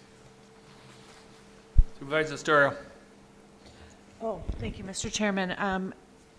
I think one thing that I learned during the committee was that there might be over 50 other counties that are self-organized. May I ask a question to Corporate Counsel on that? Sure. It seemed to me that that's one thing that came out. Right here, 52 of the 72. Okay, so that's really. It's in the attachment, 52 of 72. All right, yeah, thank you. That's all I wanted to mention. Thank you. Supervisor Nichols. Thank you, Mr. Chairman. I wholeheartedly agree with what Supervisor Eisen has said and Supervisor Fari, so I will not repeat those things. The only thing I will say is that we keep hearing the only thing this will do. What has not been mentioned here tonight is by approving this resolution, we also are changing an ordinance, a Winnebago County ordinance. And that ordinance is changed going forward. And that is a big deal. When you change an ordinance, it's a big deal. So this resolution tonight accomplishes way more than one thing, and I will not support it. Supervisor Powers. Thank you, Mr. Chairman. I'm on the committee, and you'll see it voted 7-0. But a question that I kept having that I didn't feel like I got a good answer for was about how it couldn't possibly strip the authority of the county board chair. And I never got really a good answer. After the meeting, I spoke to the corporate counsel, and if I understand what she said to me, yes, it could in fact strip him of some of the powers that he currently has. So even though I'm on the committee, and I was one who was part of the 7-0, I am not voting in favor of this. Thank you. Supervisor Cox. Thank you, Mr. Chairman. I, like Dave Albrecht, think you're doing a good enough job to stay in with all of your powers, so to speak. I also have a question regarding the 52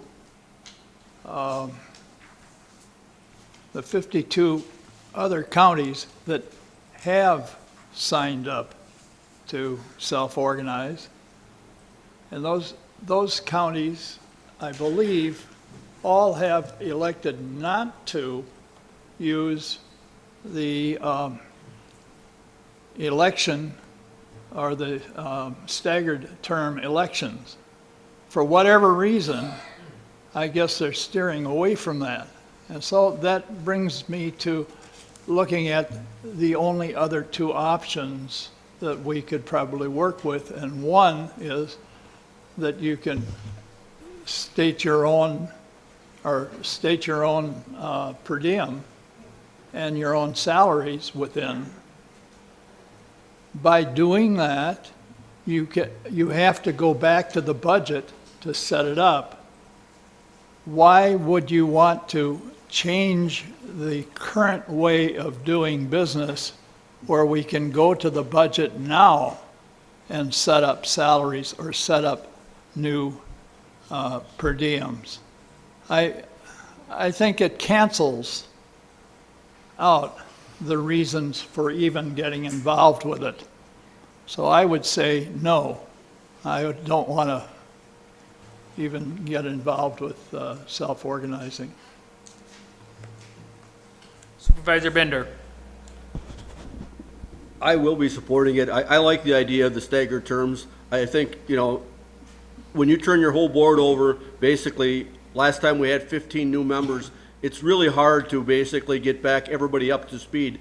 I would like to see 18 people one year, 18 people the persons the following year. I think it gives you more consistency and more guidance and more knowledge on the committees of what's going forward. When you get a committee that basically is all new, they have no experience of what went on for the last 2 years. Some of us have been on committees for 8 years. We have a lot of knowledge that we basically don't pass on by turning people over so fast.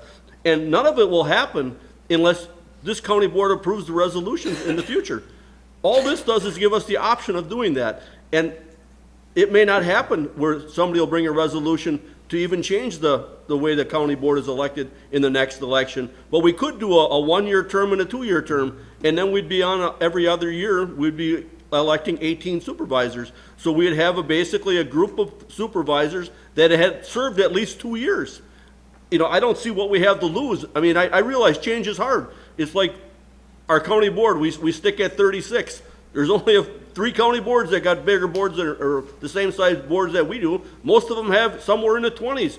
We like the 36. Why? I don't know. We don't need 36. We could probably do with 24, 27, but we don't like change. We want to keep everything the way it always is because it's easy. We don't want to basically make different, and I just think sometimes change is good and it brings in new ideas and new people. And I don't see what this hurts to pass it tonight, because if you don't want the per diem, vote it down when the resolution comes. If you don't want the 2-year terms, vote it down when the 2-year terms come. If you want Chairman Egan to basically go through the applicants and appoint for us to basically approve them, that's fine. You don't have to basically have a committee of 3 or 4 or 5 people do the interviewing. We can do it just the way it always has been. The chairman can do it. It takes a resolution to do that. Nothing changes by passing this. Supervisor Stafford. Thank you, Mr. Chair, and thank you, Supervisor Binder, because that's exactly what I was going to say. So thank you for that. Took the words right out of my mouth. I will be supporting this as well for the reasons that were just stated. And just to add to that, it is a little concerning to hear the feedback around, well, everything is great, we shouldn't change. I do think that we should constantly look at ways to improve and how do we progress? How do we see improvement? And it's things like this. It concerns me that we're restricting options versus bringing more options out to the table. So with that, I will be supporting that. Thank you. Vice Chairman Farre. I request a recorded vote, sir. Supervisor Hanson. Thank you, Mr. Chairman. Just to follow up on something that I heard Supervisor Nichols say, so before I cast my vote for a question for Corporation Counsel, I have seen all the state statutes, but, and apologies to Supervisor Nichols if I misunderstood, what county ordinance is changing? I know I might look like foolish, but I'm not picking up on that. I can tell you, as the county board knows, we are in the middle of a recodification, and the first chapter of the county board, specifically 1.12, pertains to per diem mileage expense requirements in county board of supervisors.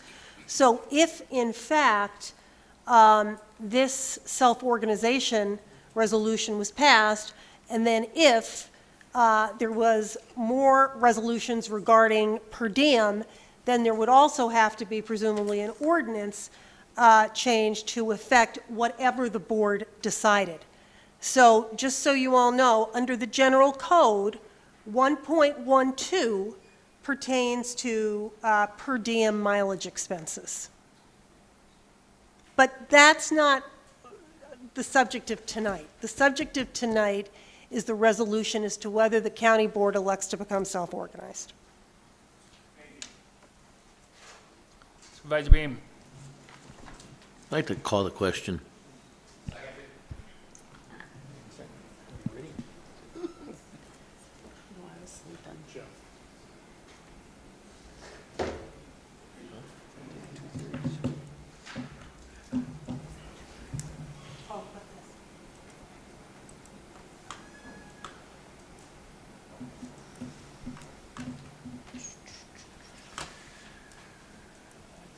And I didn't hear the second. Never mind, go ahead. All those in favor of the question being called signify by saying aye. Aye. Those opposed say nay. Nay. Carried. So you're back on the resolution now. Now we're back on the resolution. Invoking the authority of Wisconsin Statute 59.10, Parent 1 for the Winnebago County to become a self-organized county. And there's no discussion now, right? If it's called a question? No discussion? We got one more. Oh, okay. Okay. Okay, so, okay. Yep, we better do it by. Okay. Okay, if you're in favor of it, push A. If you're against it, put nay.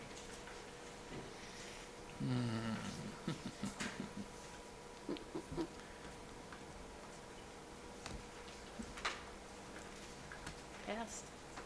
Passes 23-10.